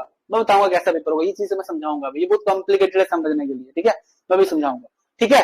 तो सिलेबस का पार्ट आपने देखा, सिलेबस पे फोकस कैसे लेना, दैट विल बी इंपॉर्टेंट, ठीक है ना। तो चीजें कैसे करनी है वो मैंने आपको बताया कि देखो सिलेबस हमें सबसे पहले पेपर में बैठने के लिए ना हमें 2 चीजें होनी चाहिए, सिलेबस, ठीक है, सिलेबस, ठीक है। सिलेबस के बाद पैटर्न, पैटर्न के लिए आपके पास है पीवाईक्यूज, है ना, प्रीवियस ईयर क्वेश्चंस वो उठाने।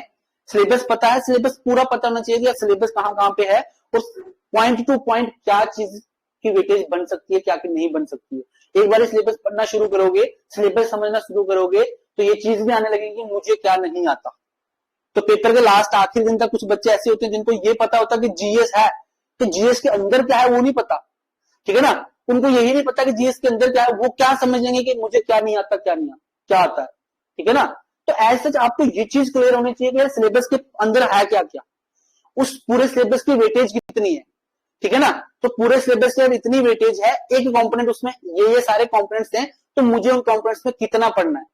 तो ऐसे तो एज सच वहां पे हमने सिलेबस में देखा कि कंपोनेंट्स में बहुत सारी चीजें डाली हुई हैं, environment ecology, science and technology, Indian national movement, political map of India and the world and as so on बहुत सारी चीजें हैं।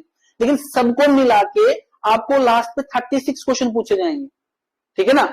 तो आपको कितना पढ़ना है, उसके लिए आपके पास उस एजेंसी का पैटर्न समझना जरूरी है। और पैटर्न कहां से समझा जाएगा, पीवाईक्यू से। तो पीवाईक्यू बताएंगे ना कि आपके पैटर्न्स क्या रहने वाला, ठीक है। फिर है सोर्सेज, कि आपको पढ़ना कहां से है। देखो यार आज के टाइम पीरियड में ना ऐसा कुछ नहीं है कि आपको अवेलेबल नहीं मिलेगा, बट समझना ये कि मुझे पढ़ना क्या है, ये इंपॉर्टेंट है ना, उसके लिए आप इसको फॉलो करो। देन सोर्सेज के लिए एज सच कुछ सोर्स नहीं है, एक सोर्स तो मैं बता ही नहीं सकता कि आप यहां से पढ़ सकते हो। अभी मार्केट में बहुत सारी बुक्स आ जाएंगी इसके सिलेबस के रिलेटेड लेके, वो काम की नहीं है, ठीक है ना। आप क्लास में बैठो, सारे कंपोनेंट्स को टॉपिक वाइज क्लास में पढ़ाया जाएगा, जो भी पढ़ाएगा वो उसको पता है कि उसको कितना पढ़ाना है, ठीक है ना। अब वो तो पढ़ा के जाएगा, आपको उसको तो पढ़ना है, but fourth thing is practice, जो इन सबको मिला के एक खुद में ही वेटेज बना देती है, ठीक है ना। सी, बिना प्रैक्टिस के आप पेपर में जाने की कोशिश मत करो, अगर कोई भी पेपर में जाओगे ना कुछ भी नहीं कर पाओगे। प्रैक्टिस आपको इतनी करनी है कि वो सारे क्वेश्चंस, देखो एक साइकोलॉजी में खुद समझाता हूं आपको। जेकेपीएससी वाले या तो कोई बड़ा इंस्टीट्यूट यूपीएससी वाले वो पेपर बनाते हैं, they analyse the whole things of the year, then they prepare a single paper, ठीक है। When GKSSB make up prepare a paper, a set a paper for the any post, वो क्या करते हैं, वो सिलेबस को सामने रखते हैं, उस सिलेबस के ऊपर सर्च मारते हैं, ठीक है, और वहां से पीवाई के उठा के पेपर में डालते हैं। ज्यादा से ज्यादा एसएससी के पेपर होते हैं, वहां से क्वेश्चन उठा लेंगे। नेक्स्ट पे बड़े सारे पेपर पड़े, मतलब क्वेश्चन पड़े हैं, उनमें से सिलेक्ट करके कोई एक क्वेश्चन डाल देंगे। क्वेश्चन बनाने में तो बहुत सारे क्वेश्चन आपको ऑनलाइन मिलेंगे, दिखने को मिल जाते हैं, कोई क्वेश्चन इजी होगा, कोई बहुत ज्यादा टफ होगा, ठीक है ना। तो कोई पेपर टफ अगर सेट करेगा तो कर सकता है। अगर सिलेबस में है, उस सिलेबस के टॉपिक में उसने सर्च मारा, उसको अच्छा पॉइंट मिल गया, अच्छा क्वेश्चन मिल गया, उसने उठा के पेपर में डाल दिया। तो मेरे कहने का ये मतलब है कि उसकी साइकोलॉजी ये है कि ज्यादातर क्वेश्चन वो खुद नहीं बनाते, ज्यादातर नहीं, 120 में से 120 क्वेश्चन बाहर के होते, आउटसोर्स करते हैं क्वेश्चन सब, ठीक है। और इसके लिए अगर आप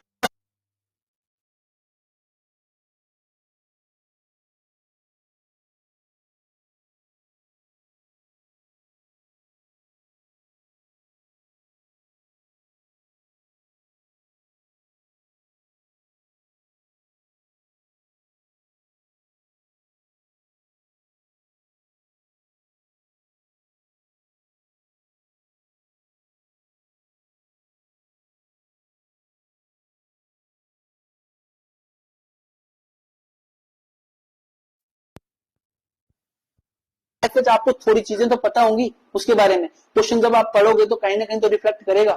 सबसे इंपॉर्टेंट है प्रैक्टिस करना, पूरे टिल पेपर आप आज से प्रैक्टिस करोगे टिल पेपर तक, नॉट ओनली दिस जीएस, सारे कंपोनेंट्स की, वैसे इंग्लिश की सबसे ज्यादा, ठीक है ना, रीजनिंग की, मैथ्स की, कंप्यूटर की, सबकी प्रैक्टिस करोगे। जम्मू कश्मीर में क्वेश्चन कम मिलते हैं, लेकिन जितने ऐसे मिलते हैं वही क्वेश्चन होंगे, रिपीट भी होते हैं क्वेश्चन जीकेएसएसबी में, जो 2-3 सालों में पूछे गए हैं वही क्वेश्चन दोबारा रिपीट हो जाएगा। मैंने आपको यूट्रोफिकेशन की एग्जांपल दी, 3 बार पेपर में विजिट है उन्होंने, ठीक है।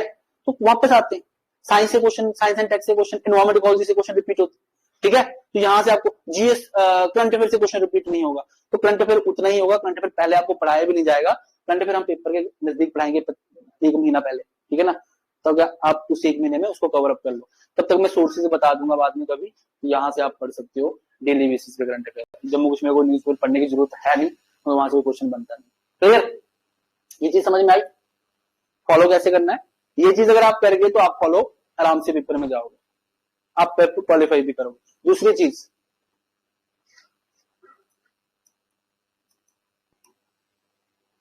देखो भाई बुक से नहीं पढ़ने वाले, ना पढ़ा जाता है और ना ही आप पढ़ पाओगे। आप बोलोगे ना कि मैं बुक्स पे पढ़ लूं तो बुक से ही सब कुछ हो जाएगा, नहीं होने वाला, ठीक है। आपको नोट्स बनाने, देखो मेरा पैटर्न ये रहता है कि एक अच्छी सी डायरी ले लो 300-400 की, ठीक है ना। शुरू में उसको इतना बड़ा बड़ा लिखो एनटी, नायब तहसीलदार, ताकि आपकी वो एनटी की डायरी बनी, ठीक है। जब आप उस डायरी को फॉलो करके पेपर में जाओगे ना, उस डायरी पे वो सारी चीजें आप लिखो जो पढ़ाई जा रही है वो भी, ठीक है। पढ़ाने के लिए कोई जीएस पढ़ा रहा है, आप अलग से नोट्स बनाओ, कोई बात नहीं। आप क्वेश्चन पढ़ रहे हो ना, क्वेश्चनों में इतनी सारी चीजें नहीं मिलेंगी आपको सीखने के लिए, वो उस डायरी पे लिखते जाओ, ठीक है।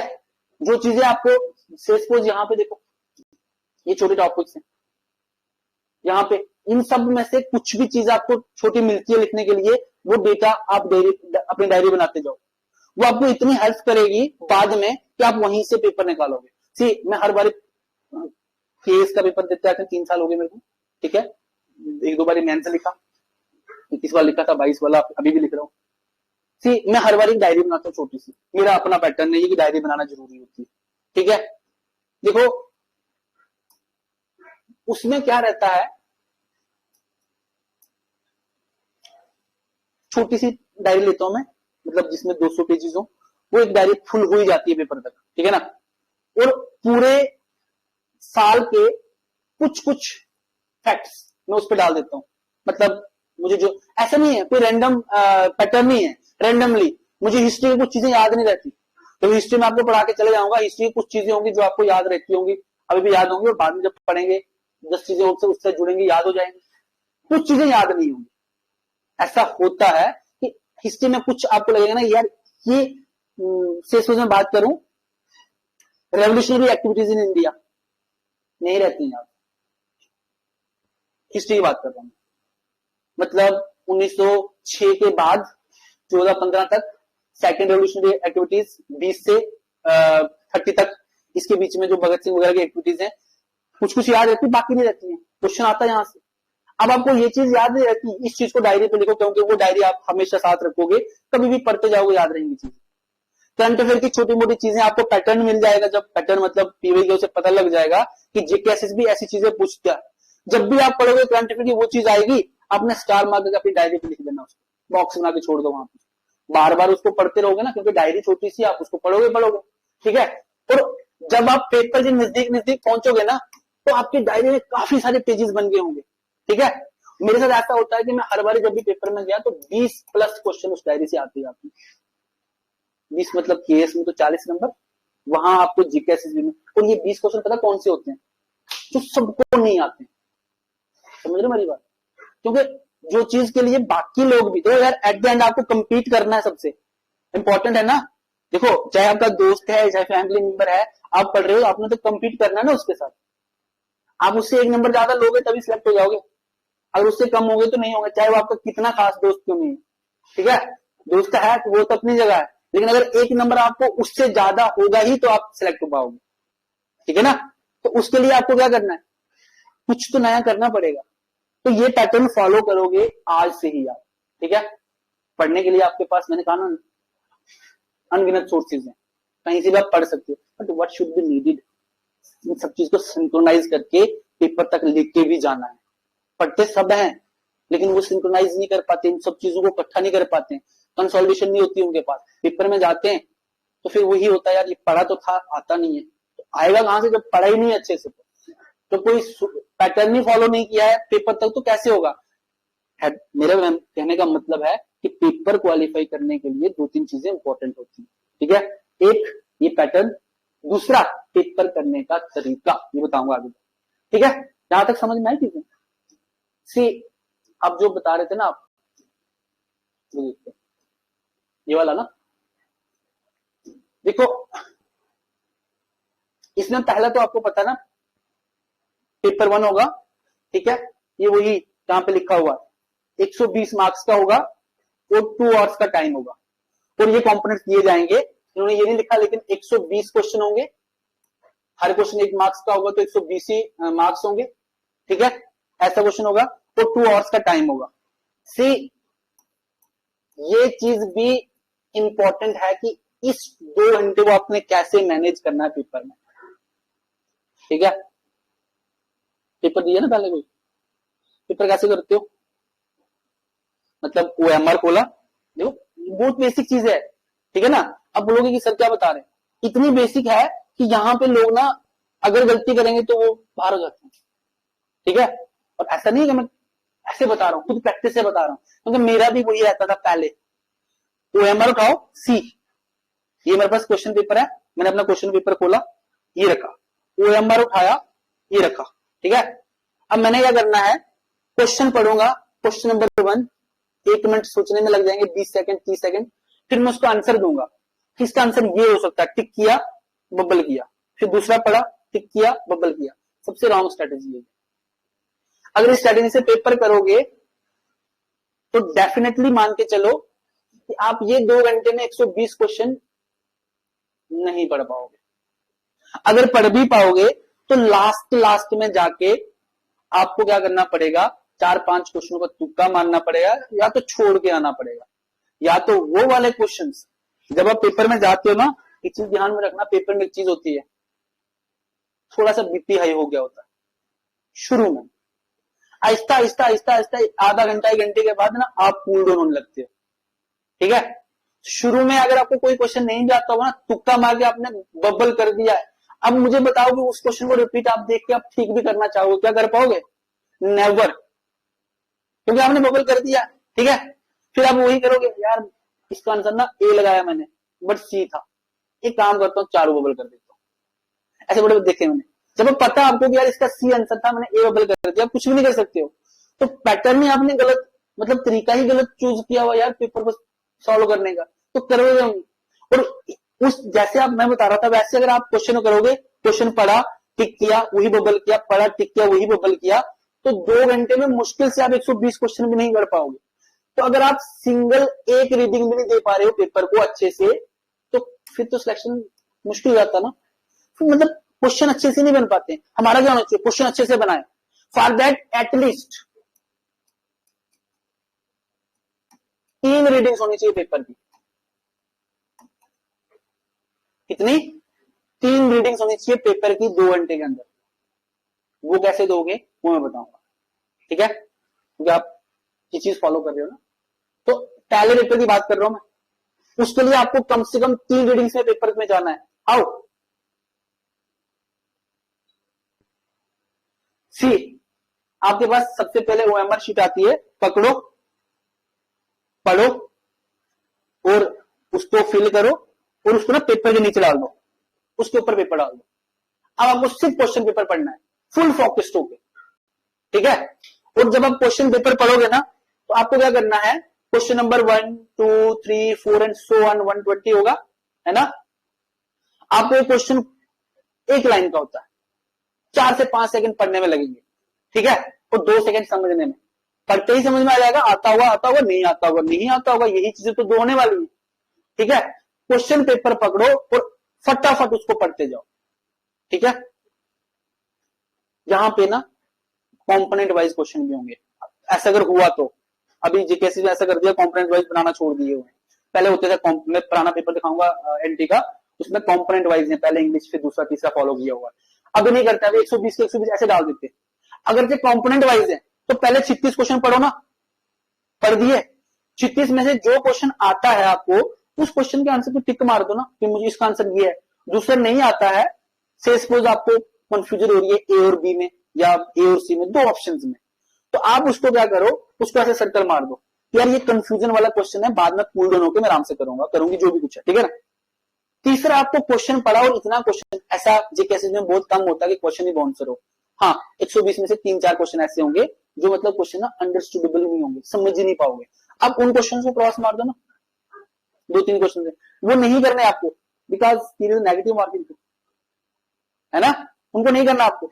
फिर वैसे टिक करते जाओ, सारे क्वेश्चंस आपने एक बार पढ़ लिए, फर्स्ट कंपोनेंट के 36 क्वेश्चन, ओएमआर उठाओ, 2-3 मिनट में उसको उनको बबल कर दो।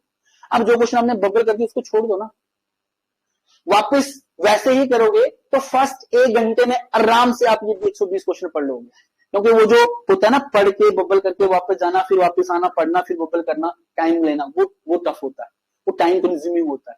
अब ऐसे निकल के जाओगे आराम से, पहले 1 घंटे में, 1 घंटे में नहीं तो अराउंड 80 मिनट्स में आप पेपर पढ़ लोगे एक बारी। 80 मिनट्स में आप क्वेश्चन भी 90 कर चुके होंगे। अब 20-30 क्वेश्चनों के लिए 20-30 मिनट बच गए। ठीक है, या तो जीएस में आपने अच्छा टाइम यूटिलाइज कर दिया, जल्दी कर दिए, जेएंडके जल्दी कर दिया, इंग्लिश जल्दी कर दी, आपने टाइम बचाया किसके लिए, रीजनिंग के लिए, मेंसुरेशन के लिए, वहां के लिए टाइम बचा पाओगे तो अच्छे से कर पाओगे। ठीक है ना, तो ये पैटर्न फॉलो करना पेपर में बहुत जरूरी है। अगर आप ऐसे करोगे तो आराम से कुछ अच्छा कर सकते हो। मतलब मैं ये नहीं कहता हूं कि आप ज्यादा कर पाओगे, लेकिन ऐसा रहेगा। आपने सुना होगा भी यार 80 क्वेश्चन तो आते थे मेरे को, लेकिन नेगेटिव कट कुट के ना 67 ही बच रहे, ऐसा बताते बच्चे, है ना। यार मैं 4-5 क्वेश्चन और अच्छे ऐसा कर सकता था, मतलब +5 कर सकता था, लेकिन यार टाइम मैनेज नहीं कर पाया। ऐसा सुना ना आपने? तो that is lack of practice. वही चीजें तो कोप अप करनी है, तभी जाकर तो सिलेक्शन मिलेगी। कि मैं टाइम अच्छे से मैनेज कर पाया, क्वेश्चन अच्छे से समझ पाया, ये सारी चीजें कर पाया, रीडिंग कर पाया बार बार, तब जाके मैंने क्वेश्चंस बनाए। देखो पेपर में तो मैंने आपको पहले ही कहा है कि आपको अगर 100 चाहिए ना तो आपको 85 ही आएंगे। ये 15 नंबर आपको बनाने। कैसे? क्वेश्चंस को पढ़ के समझ के, साइकोलॉजी वही टीचर की, एग्जामिनर की, जिसने क्वेश्चन सेट किया उसकी साइकोलॉजी समझ के ऐसा करना पड़ेगा आपको, तब जाके मार्क्स अच्छे बनेंगे। ठीक है, दिस इज पेपर 1। देखो पेपर 1 में क्या चाहिए आपको, देखो यहां पे लिखा हुआ है, ये वाला। ठीक है, इन paper 1 candidate competing for open merit post will be required to score at least 20% marks while candidates belonging to the categories except open merit। यानी कि ओपन मेरिट वालों को कम से कम 20% मार्क्स चाहिए। किसमें? पेपर 1 में। मतलब 24 मार्क्स चाहिए सिर्फ अगर आपके पास जनरल कैटेगरी वाले बच्चे को 24 नंबर है 120 में से, तो उसको पेपर 2 के लिए कॉल आ जाएगी। और अगर वो कैटेगरी से है तो कितना परसेंट? 15%। 15% कितना हुआ?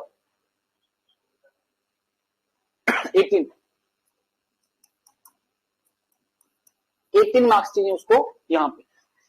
यानी कि कैटेगरी वाले को अगर 120 में से, ठीक है ना, कितने में से 120 में 24 अगर ओपन मेरिट वाले के पास है और अगर 18 कैटेगरी वाले के पास है, तो उसको सेकंड पेपर लिखने की कॉल आ जाएगी। ठीक है ना? तो मतलब लेके चलो कि लाख बच्चे फॉर्म भरते हैं, कितना तो फॉर्म लगेगा, लाख बच्चे फॉर्म भरते हैं, तो 20% बच्चे ही होंगे जिनके इससे नीचे मार्क्स होंगे। ठीक है ना? तो मतलब 80,000 बच्चा पेपर 2 में वापस से बैठेगा। ठीक है, पेपर 2 जो होगा दैट इज उर्दू, है ना? उर्दू का पेपर बताऊंगा अभी आपको। ठीक है, सी पेपर 2 जो है यहां पे बताया था इसमें, the candidates competing for open merit, ये जो ओपन मेरिट वाले बच्चे होंगे उनको जब उर्दू का पेपर देना है, ठीक है, उर्दू का पेपर कितने नंबर का होगा? 50 नंबर का, 50 मार्क्स का पेपर होगा। ठीक है, will be required to score at least 40%। कितना? 40% marks and candidates belonging to category, यानी कि ओपन मेरिट वालों को 40%, तो कितना मार्क्स हुए? 20। उनको 20 नंबर चाहिए क्वालिफाई करने के लिए। मतलब ये आपका 50 में से 20 नंबर आपको लेने हैं क्वालिफाई करने के लिए। ठीक है, और अगर आप कैटेगरी से हो तो आपको 35% मार्क्स चाहिए। 35% मतलब 17.5। कितने मार्क्स चाहिए आपको क्वालिफाई करने के लिए? Second paper will be qualifying in nature, like prelims में आपके पास सी सेट का पेपर होता है, 33% मार्क्स चाहिए क्वालिफाई करने के लिए, है ना? यहां पे आपको उर्दू का पेपर होगा जिसमें से आपको ओपन कैटेगरी वाले को, कैटेगरी वाइज है यहां पे, ओपन कैटेगरी वाले को 40% क्वालिफाई नेचर चाहिए और कैटेगरी वाले को चाहिए 35%, मतलब 20 जनरल के लिए और 17.5 जो है 17.5 फॉर द कैटेगरी कैंडिडेट्स के लिए। इतने मार्क्स चाहिए उसको क्वालिफाई करने के लिए। व्हाट? ठीक है, बट एक चीज और है, with at least 33% in each part, that is reading section and writing section में आपको कितने नंबर चाहिए? हर एक में 33% चाहिए। समझ में आया? सी मैं यहां पे बताता हूं आपको, ये देखो। ठीक है, यानी कि 2 सेक्शन होंगे उर्दू के। उर्दू का जो पेपर होगा, सी उर्दू का जो 2 पेपर होगा उसमें सेक्शन ए होगा जिसमें रीडिंग होगी। ठीक है, इसलिए 20 नंबर का एक क्वेश्चन होगा। ठीक है, फिर सेक्शन बी होगा। ठीक है, इसमें आपके पास राइटिंग सेक्शन होगा। राइटिंग सेक्शन में 3 क्वेश्चन होंगे, 1 2 3, हर एक 10 नंबर का होगा। ठीक है, तो मतलब राइटिंग सेक्शन 30 मार्क्स का प्लस 20 हो गया 50, तो उर्दू टोटल 50 नंबर का पेपर होगा। ठीक है ना। एक ओपन मेरिट वाले बच्चे के लिए, ओपन मेरिट वाले बच्चे के लिए उर्दू में 20 नंबर लेने उसको, और कैटेगरी वाले को 17.5 मार्क्स लेने। लेकिन दोनों सेक्शन में मिनिमम 33% होने चाहिए, मतलब आपके ईच सेक्शन क्वालिफाई होना चाहिए। डजंट मीन्स कि आप इस सेक्शन में से 15 ले लो, उसमें से 5 लोगे, आप तब भी डिस्क्वालीफाई हो। समझ गए बात। तो मतलब 20 में से 33% हुआ 6.5, और 30 में से 33% हुआ 9.5। तो मतलब दोनों सेक्शंस को मिला के एक सेक्शन में मिनिमम इतने होने चाहिए, सेक्शन ए में 6.5 और सेक्शन बी में 9.5 मिनिमम आपके क्वालिफाई होने ही चाहिए। और दोनों को मिला के कितना हो गया, ये 9 से 15 और 1 16 है ना। ये इन दोनों को प्लस करोगे, अगर आप मिनिमम 33% ही लेके चलते हो, तो इन दोनों को प्लस करोगे तो इट इज 15, बट स्टिल आपको चाहिए 17.5 एंड 20, मतलब किसी एक कंपोनेंट में आपको ज्यादा मार्क्स लेने पड़ेंगे। समझ गए। देखो अगर होता कि आपको सिर्फ ये मार्क्स चाहिए क्वालिफाई के लिए, दैट विल बी व्हाई, मैं बताता हूं क्यों, वो इजी रहता। लेकिन आपको इसको फॉलो करना है, दोनों कंपोनेंट्स में कम से कम 33% चाहिए आपको। ठीक है ना। एक में ज्यादा चलेंगे लेकिन मिनिमम इतने चाहिए, और फिर दोनों को मिला के 33% अगर होंगे तो भी क्वालिफाई नहीं होगा। आपको किसी में ज्यादा लेने, क्योंकि कैटेगरी वालों को इतना और जनरल वालों को इतने मार्क्स चाहिए। समझ आ रही बात है, क्लियर हो गया। 16 है। ठीक है। सी अगर कोई नॉन उर्दू बैकग्राउंड है, देन व्हाट, आपको आता है तो कुछ करने की जरूरत, लेकिन याद रखना पुराने पेपर उठाने, पेपर उठाऊंगा अभी, पढ़ना पड़ेगा। ऐसा नहीं है कि आप ऐसे उठ के चले जाओगे ना, फिर नहीं कुछ नहीं होने वाला। ठीक है। देखो इसको कैसे टैकल करना है, for that I will show you a paper, previous year paper. ठीक है।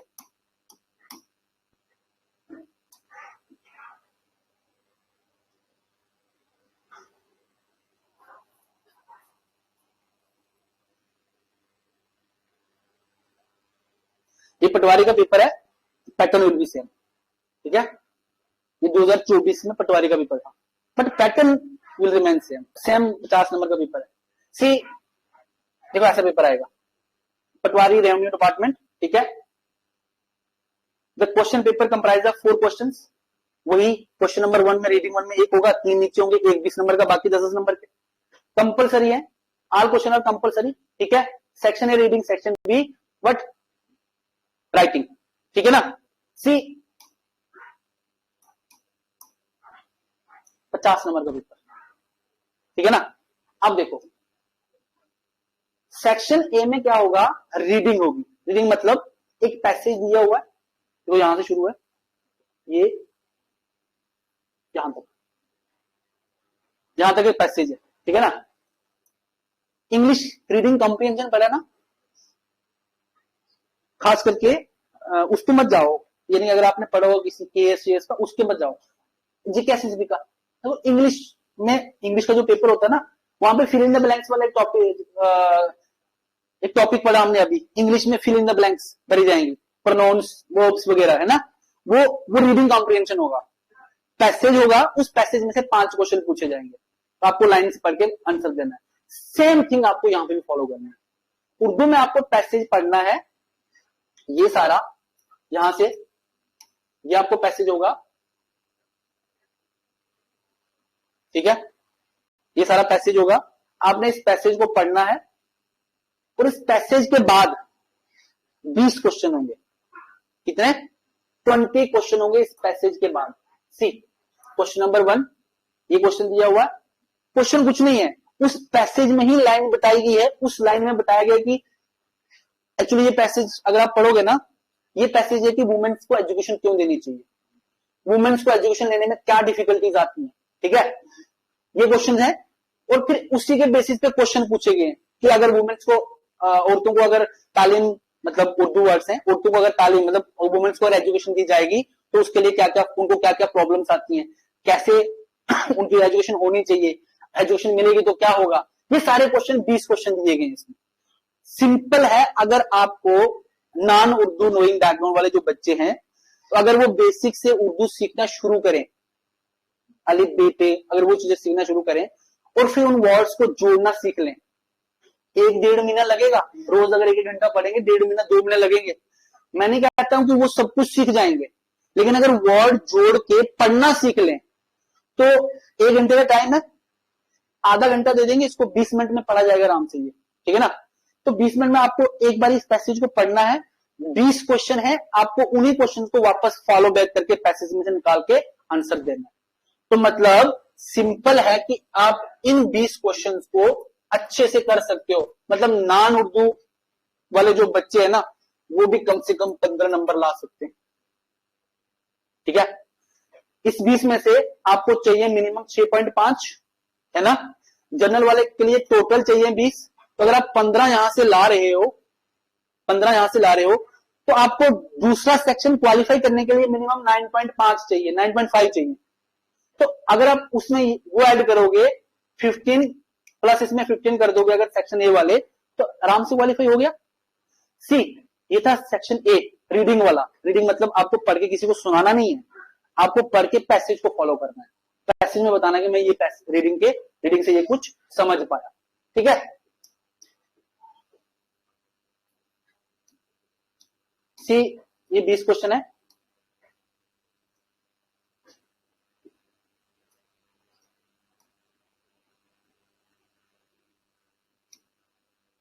ठीक, अब आगे दूसरा क्वेश्चन देखो, दूसरे में क्या क्या चीजें पूछी जाती हैं।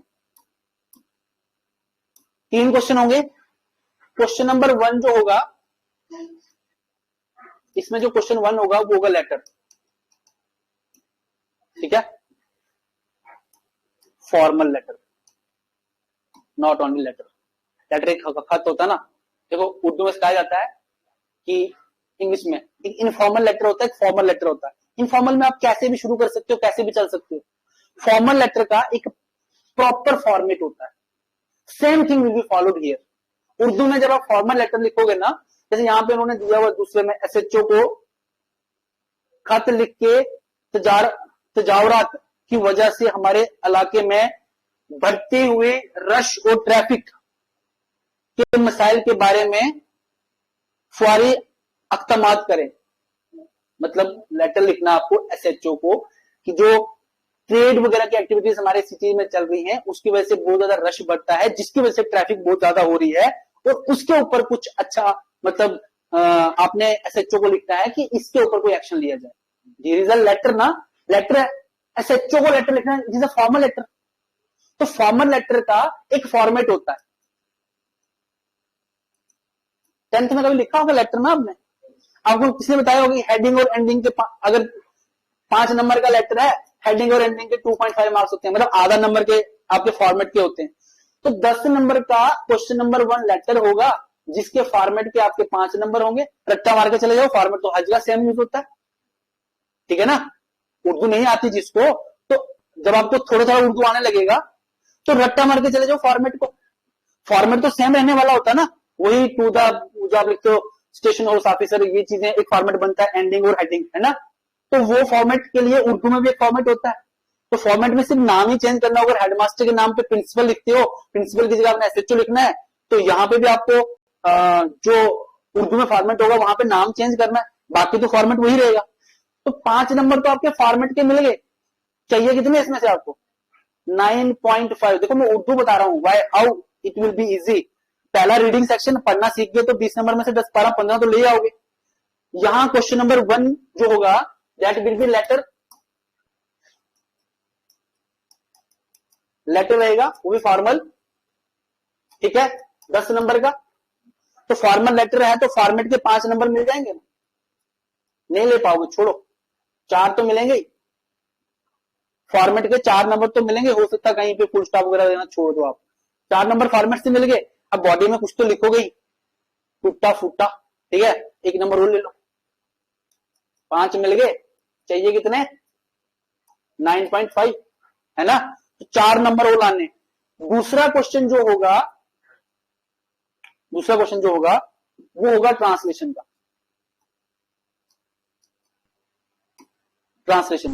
ठीक है। आपको क्या करना है, उर्दू टू इंग्लिश और दोनों नहीं करने, और इंग्लिश टू उर्दू करना है। देख लो यहां पे बता रहा हूं, ये हो गया वो ना, ये दूसरा क्वेश्चन है, मैं बताता हूं, ये वाला। दिए गए अखबार का अंग्रेजी से उर्दू में तर्जमा करें, ठीक है ना। मतलब आपको करना क्या है, अंग्रेजी में इंग्लिश में लिखा हुआ है उसको उर्दू में ट्रांसलेट करो, ठीक है। देखो नीचे लिखा होगा या और, डजंट मीन्स कि आपको दोनों करने हैं। 10 नंबर का है, या तो इंग्लिश में पढ़ के उर्दू में लिखो, या तो फिर इस उर्दू वाले को इंग्लिश में ट्रांसलेट करो, ठीक है। देखो जो उर्दू नोइंग बच्चे हैं उनके लिए अच्छा है कि वो इंग्लिश को उर्दू में ट्रांसलेट करें। उर्दू नोइंग बच्चों के लिए अच्छा है कि वो इंग्लिश को उर्दू में ट्रांसलेट करें। लेकिन जिनको उर्दू बैकग्राउंड नहीं है, तो उर्दू पढ़ना सीखा है, वो उर्दू को इंग्लिश में ट्रांसलेट करे। वो फिर भी सेम, तो अच्छे से नहीं कर पाओगे। 10 नंबर का क्वेश्चन है दूसरा भी, ठीक है ना। दूसरा क्वेश्चन भी 10 नंबर का है, नहीं कर पाओगे तो 3 नंबर तो लोगे ना यार, ठीक है। 5 और 3 8 हो गए, आपको चाहिए 1.5 मार्क्स। और एक आपका तीसरा क्वेश्चन जो होगा दैट विल बी एस्से, मतलब एस्से का टॉपिक समझो। यहां पे एक एस्से पूछा 2019 में, मैं बताता हूं। सेहतमंद के लिए वर्जिश की अहमियत, समझ रहे हो, सेहतमंद के लिए वर्जिश की अहमियत, मतलब जो हेल्थी पर्सन है उसको क्यों एक्सरसाइज करना चाहिए, उसकी इंपॉर्टेंस क्या है उसको एक्सरसाइज की, आपने उस पर ऐसे लिखना है, समझ गए। थोड़ा बहुत 100 वर्ड का लिखना मिनिमम, ठीक है। 70-80 का तो बना ही लोगे, कितना ही बना पाओगे, जो नॉन उर्दू वाले हैं 70-80 वर्ड का, तो यार 2 नंबर तो मिलेंगे ही, ठीक है। तो 5 पहले में से, 3 दूसरे में से, प्लस 2 इसमें से, कितने हो गए, हो गया क्वालिफाई। ये मैं लीस्ट मिनिमम पॉसिबिलिटी लेके चलता हूं कि आप अगर बुरे हो तो इतना तो कर पाओगे, तो इतना नहीं है कि बुरा है आप उर्दू नहीं कर पाओगे, ठीक है। ये चीज है टोटल, आपको ऐसी चीजें करनी है, फॉलो करनी है। उसके लिए बेसिक उर्दू सीखना शुरू करो, एक आधा घंटा निकालो। एबीसी होता ना,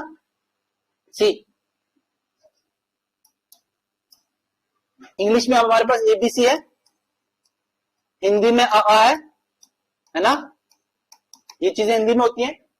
उर्दू में आपके पास अलिफ भी है, ठीक है ना, अलिफ बे पे है, ठीक है ना, ऐसे वर्ड्स होते हैं। आप इन वर्ड्स को 1 महीना लगा के सिर्फ वर्ड्स को समझ लो, मतलब अल्फाबेट्स को, सिर्फ अल्फाबेट को समझ लो कि टोटल अल्फाबेट ये होते हैं। अब देखो हिंदी अगर जिसको आती है मुझे बताओ, हिंदी तो यहीं से निकलती है ना सारी, है ना। इंग्लिश तो सारे अल्फाबेट्स यहीं से निकलते, तभी तो इंग्लिश लिखी जाती है। अरे भाई उर्दू में भी वही चीजें फॉलो की जाती है, ठीक है। उर्दू में एक चीज अच्छी बताऊं, इंग्लिश में किसी चीज को अगर सपोज टूरिज्म को टूरिज्म बोलते हैं ना, तो आप इंग्लिश को टूरिज्म में स्कूल नहीं लिख सकते, इंग्लिश में उसको इंग्लिश में लिखना पड़ेगा, टूरिज्म, है ना। हिंदी में टूरिज्म को कुछ वर्ड होगा स्पेशल, आप उसको वही यूज कर सकते हो, हिंदी में आप उसको टूरिज्म नहीं बोल सकते। अगर आपको हिंदी लिखनी है, शुद्ध भाषा हिंदी, तो आप हिंदी में हिंदी में टूरिज्म लिखोगे या नहीं लिखोगे। उर्दू में आप टूरिज्म का अगर आपको वर्ड नहीं समझ आ रहा ना, आप लिख दो,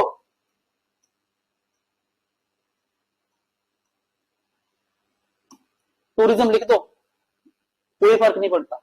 अभी हमने पढ़ा ना SHO, है ना, इंग्लिश वर्ड है, उर्दू अल्फाबेट को यूज करके लिख सकते हो आप, ये आपको फ्रीडम होती है उर्दू में लिखने, समझ रहे हो ना। उर्दू एक ऐसी वर्ड है, जब हम कभी उर्दू पढ़ाऊंगा ना, अगर मैंने पढ़ाया तो मैं बताऊंगा उर्दू वर्ड बना क्यों था, उर्दू इसकी कहानी है, समझोगे ना उर्दू बनाया क्यों था। ईस्ट और वेस्ट स्पेसिफिकली जो सेंट्रल एशिया वाला पार्ट है, ठीक है ना, और जो हमारे ये कतर वाली कंट्रियां हैं, इन कंट्रियों की लैंग्वेज और हमारी इंडिया की लैंग्वेज मिक्स नहीं होती थी, समझ नहीं पाते थे। जब मुस्लिम इन्वेजन हुई ना इंडिया में, उसके बाद उर्दू लैंग्वेज बनी है, ठीक है ना। उस टाइम पीरियड में हमारी उर्दू लैंग्वेज बनी है। रीजन क्या था, वहां के लोगों की हमारे के साथ कम्युनिकेशन अच्छा नहीं था। उन सब ने क्या किया, कि मिलके एक लैंग्वेज को इंट्रोड्यूस किया, नई लैंग्वेज को, जिसमें सारी लैंग्वेज के कुछ कुछ वर्ड्स को उठा के इसमें डाल दिया। पर्शियन, कश्मीरी, उर्दू, उर्दू तो खुद में बन गई, इंग्लिश वर्ड्स सारे, हिंदी, संस्कृत, ये सारे वर्ड्स को मिक्स करके एक नई लैंग्वेज बनाई। Urdu is nothing but a mixture of number of languages, that is the definition of Urdu language. इसका अपना कोई वजूद नहीं है, ये मिक्सचर ऑफ लैंग्वेज से बनी हुई है। That means you have the freedom to write anything using Urdu alphabet, किसी भी वर्ड्स को लिख सकते हो आप। टूरिज्म को नहीं समझ में आ रहा, टूरिज्म क्या लिखना, अरे सीधा टूरिज्म लिख दो, बस अल्फाबेट यूज करो उर्दू के, चल जाएगा। इंग्लिश का कोई, जैसे एसएचओ है, ठीक है ना, तो एसएचओ को आपको उर्दू का नहीं समझ आ रहा कि ऐसे दरोगा बोलते हैं उसको उर्दू में, नहीं समझ आ रहा, सीधा लिख दो ना उर्दू अल्फाबेट यूज करके एसएचओ, तो इजी है ना समझना लिखना, ठीक है। That is all about this pattern, ठीक है, हाउ टू।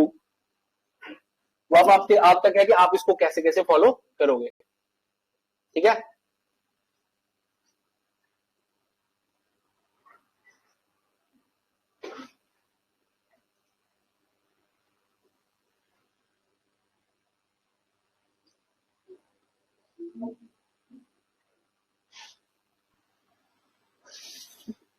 ठीक है, ये हमारे नए बैचेस हैं, ठीक है, जो 12 तारीख से शुरू होंगे। आई थिंक 12 तारीख आज ही थी, आज से, ठीक है। ये हमारा एक ना इंट्रो क्लास था, जिसमें मैं चाहता था कि देखो यार, पढ़ने के लिए आप लोग मुझे पता पढ़ोगे, ठीक है, हर बच्चा चाहता है कि मैं एनटी की अच्छी पोस्ट इसके लिए पढ़ूंगा, हर बच्चा पढ़ेगा, ठीक है ना, लेकिन एक प्रॉपर डायरेक्शन में पढ़ना और खुद ही फिर कुछ भी पढ़ते रहना, उसमें फर्क होता है, ठीक है। ये हमारे नए बैचेस स्टार्ट हो रहे हैं, ठीक है, जो ऑनलाइन ऑफलाइन दोनों मतलब वे में आपको मिलेंगे, ठीक है। होल कम्प्रिहेंसिव होगा, जिसमें आपको सारे सिलेबस, मतलब जितना भी मैंने आपको सिलेबस बताया, सारे कंपोनेंट्स अच्छे से करवाए जाएंगे, इंक्लूडिंग एवरी सिंगल टॉपिक, ठीक है। प्लस क्लास में प्रैक्टिस भी करवाई जाएगी, मतलब हफ्ते हर वीकेंड पे आपको प्रैक्टिस करवाई जाएगी। जो वीकेंड में जिसने जो पढ़ाया हुआ है उसके लिए आपके ऑनलाइन एक टेस्ट होगा छोटा सा, आप उसको फॉलो कर सकते हो। प्लस मैंने आपको बताया कि आपको खुद से प्रैक्टिस भी करनी है, तो जब तक खुद से प्रैक्टिस नहीं करोगे ना, टीचर नहीं आपको हर एक चीज बता सकता भाई, ठीक है ना। मैं पढ़ा सकता हूँ हर एक चीज, सारा सिलेबस मैं अच्छे से बता सकता हूँ आपको, लेकिन उस सारे सिलेबस को कंसोलिडेट करके पेपर में बैठना तो आपको है ना, तो उतनी मेहनत तो आपको करनी पड़ेगी, ठीक है। उसके अलावा इसमें देख लो, उर्दू प्लस होगा, फुल जो बैच होगा उसमें उर्दू प्लस रहेगा। ऐसे जिसने अलग से उर्दू पढ़ना हो, इसको कुछ बच्चे ऐसे भी होंगे जिनको खाली उर्दू से पढ़ना ही इंपॉर्टेंट है। काफी बच्चे ऐसे क्वेरीज आती है कि सर खाली उर्दू का बैच स्टार्ट कर दो, तो ऐसा नहीं है कि उनको उर्दू नहीं पढ़ाया जाएगा। जब बाकी उर्दू का बैच आप लोगों का स्टार्ट होगा, जो सारे कॉम्प्रिहेंसिव कोर्स वाले बच्चे होंगे, तो उनको उसमें उर्दू वाले बच्चे अलग से भी आ सकते हैं, ठीक है। तो ये हमारा एक बैच रहेगा, 3-4 महीने तो मिनिमम लेके चलोगे, आपको 3 महीने तो लग जाएंगे। इतना सिलेबस तो है, 3 महीने खाएगा ये, ठीक है ना, लेकिन 3 महीने खाएगा। क्लास का पैटर्न फॉलो करके, बेस्ट तरीका यही है। क्लास में आपको क्या चीजें सिखाई जाती हैं, एक तो पूरे 2-3 महीने में आपका होल सिलेबस हो जाएगा, इंक्लूडिंग ऑल कंपोनेंट्स, ठीक है ना। टॉपिक वाइज टेस्ट हो जाएंगे, मटेरियल आपके पास आ जाएगा, ठीक है ना। Basic foundation material, then you have to add on that material. Doesn't means कि जितना टीचर ने पढ़ा दिया उतने पे ही निर्भर हो जाओगे, यहीं से पेपर आएगा, तो ऐसा नहीं होता। आपको एड ऑन चीजें करनी पड़ती है। कहां से करोगे, जब आप प्रैक्टिस करोगे तो नई चीजें मिलेंगी, तो एड ऑन होंगी ना, ठीक है। उसके साथ आपको पीवाईक्यू पढ़ोगे, पुराने मतलब क्वेश्चंस क्या क्या पूछे गए, फिर उसमें मैं भी आपको बताऊंगा। एक पुराना इसका पेपर बताता हूं आपको मैं, सी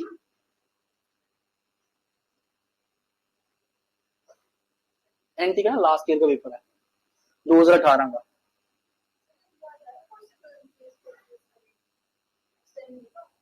किस चीज का, देखो सी, इससे पहले जितनी बारी भी एनटी का पेपर हुआ ना, पटवारी का पेपर, उर्दू उसमें कंपलसरी रहा ही रहा है। अब एक नई चीज है कि भाई उर्दू नहीं होना चाहिए, तो मुझे अभी तक ऐसा कुछ नहीं लग रहा कि कुछ भी नहीं होने वाला। चाहे कोई प्रोटेस्ट कर ले या तो कोई जुडिशरी के पास चला जाएगा, तो सिंपल है कि भाई हमारा जितना भी रेवेन्यू रिकॉर्ड है ना, वो सारा उर्दू में है, सबको पता है। अगर रेवेन्यू रिकॉर्ड हमारा सारा उर्दू में है, तो एक ऐसा ऑफिशियल जिसने उसी रिकॉर्ड के साथ रहना है पूरी जिंदगी, देन अगर उसी को उर्दू नहीं आती तो हाउ दे विल वर्क। तो ये पॉसिबल नहीं है कि उर्दू हटाएंगे। एज सच अभी तक तो मैं नहीं मानता इसको, ठीक है। तो लेके चलो कि अगर ऐसा नहीं हुआ, बच्चे प्रोटेस्ट करेंगे भी, तो प्रोटेस्ट करने से कुछ नहीं होता, तो जो जेन्युइन होती है वो जेन्युइन की रहती है, ठीक है ना। जम्मू कश्मीर में आप चले जाओ, अगर आप कभी भी गए होंगे किसी रेवेन्यू डिपार्टमेंट में, आपको वहां पे ऐसे कुछ नहीं मिलता जो रेवेन्यू रिकॉर्ड आपको उर्दू में ना हो, ठीक है ना। और जब आपने कल जॉब के बाद उसी रेवेन्यू रिकॉर्ड के साथ पूरी जिंदगी काटनी है और आपको लिखा हुआ क्या है वहां पे वो समझ नहीं आता है। देखो डिमांड तो कोई बड़ी नहीं कर रहे ना, ऐसा है। मैंने कई जगह पे देखा अभी दो दिनों में, लोग कह रहे हैं कि बेसिक मिनिमम क्वालिफिकेशन वो रखिए कि ग्रेजुएशन उर्दू में होनी चाहिए। ऐसा कुछ नहीं है। रिक्वायरमेंट है कि अगर आपका उर्दू कभी भी नहीं है था, लेकिन अगर आप उर्दू नोइंग हो, पढ़ना आता आपको, तो थोड़ा बहुत लिखना आता है, तो आप इसके लिए एलिजिबल हो। तो इतना मिनिमम होना चाहिए क्राइटेरिया, बिकॉज ये इंपॉर्टेंट भी है, ठीक है ना।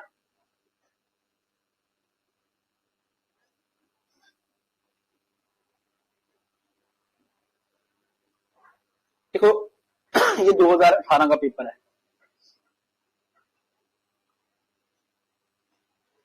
नायब तहसीलदार का पेपर, ठीक है ना। देखो उसमें इंग्लिश थी, ठीक है ना। अब ये पैटर्न छोड़ दिया वैसे कैसे भी ना, अभी इंग्लिश नहीं लिखते हैं ऊपर, सीधे क्वेश्चन, ठीक है ना। इंग्लिश थी,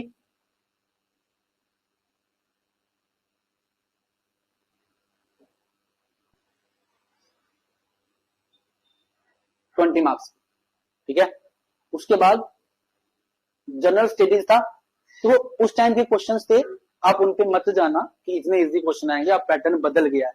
तो 18 में पैटर्न ऐसा ही था जीकेएसएसबी का। सी ओजोन लेयर पे क्वेश्चन था, ठीक है ना।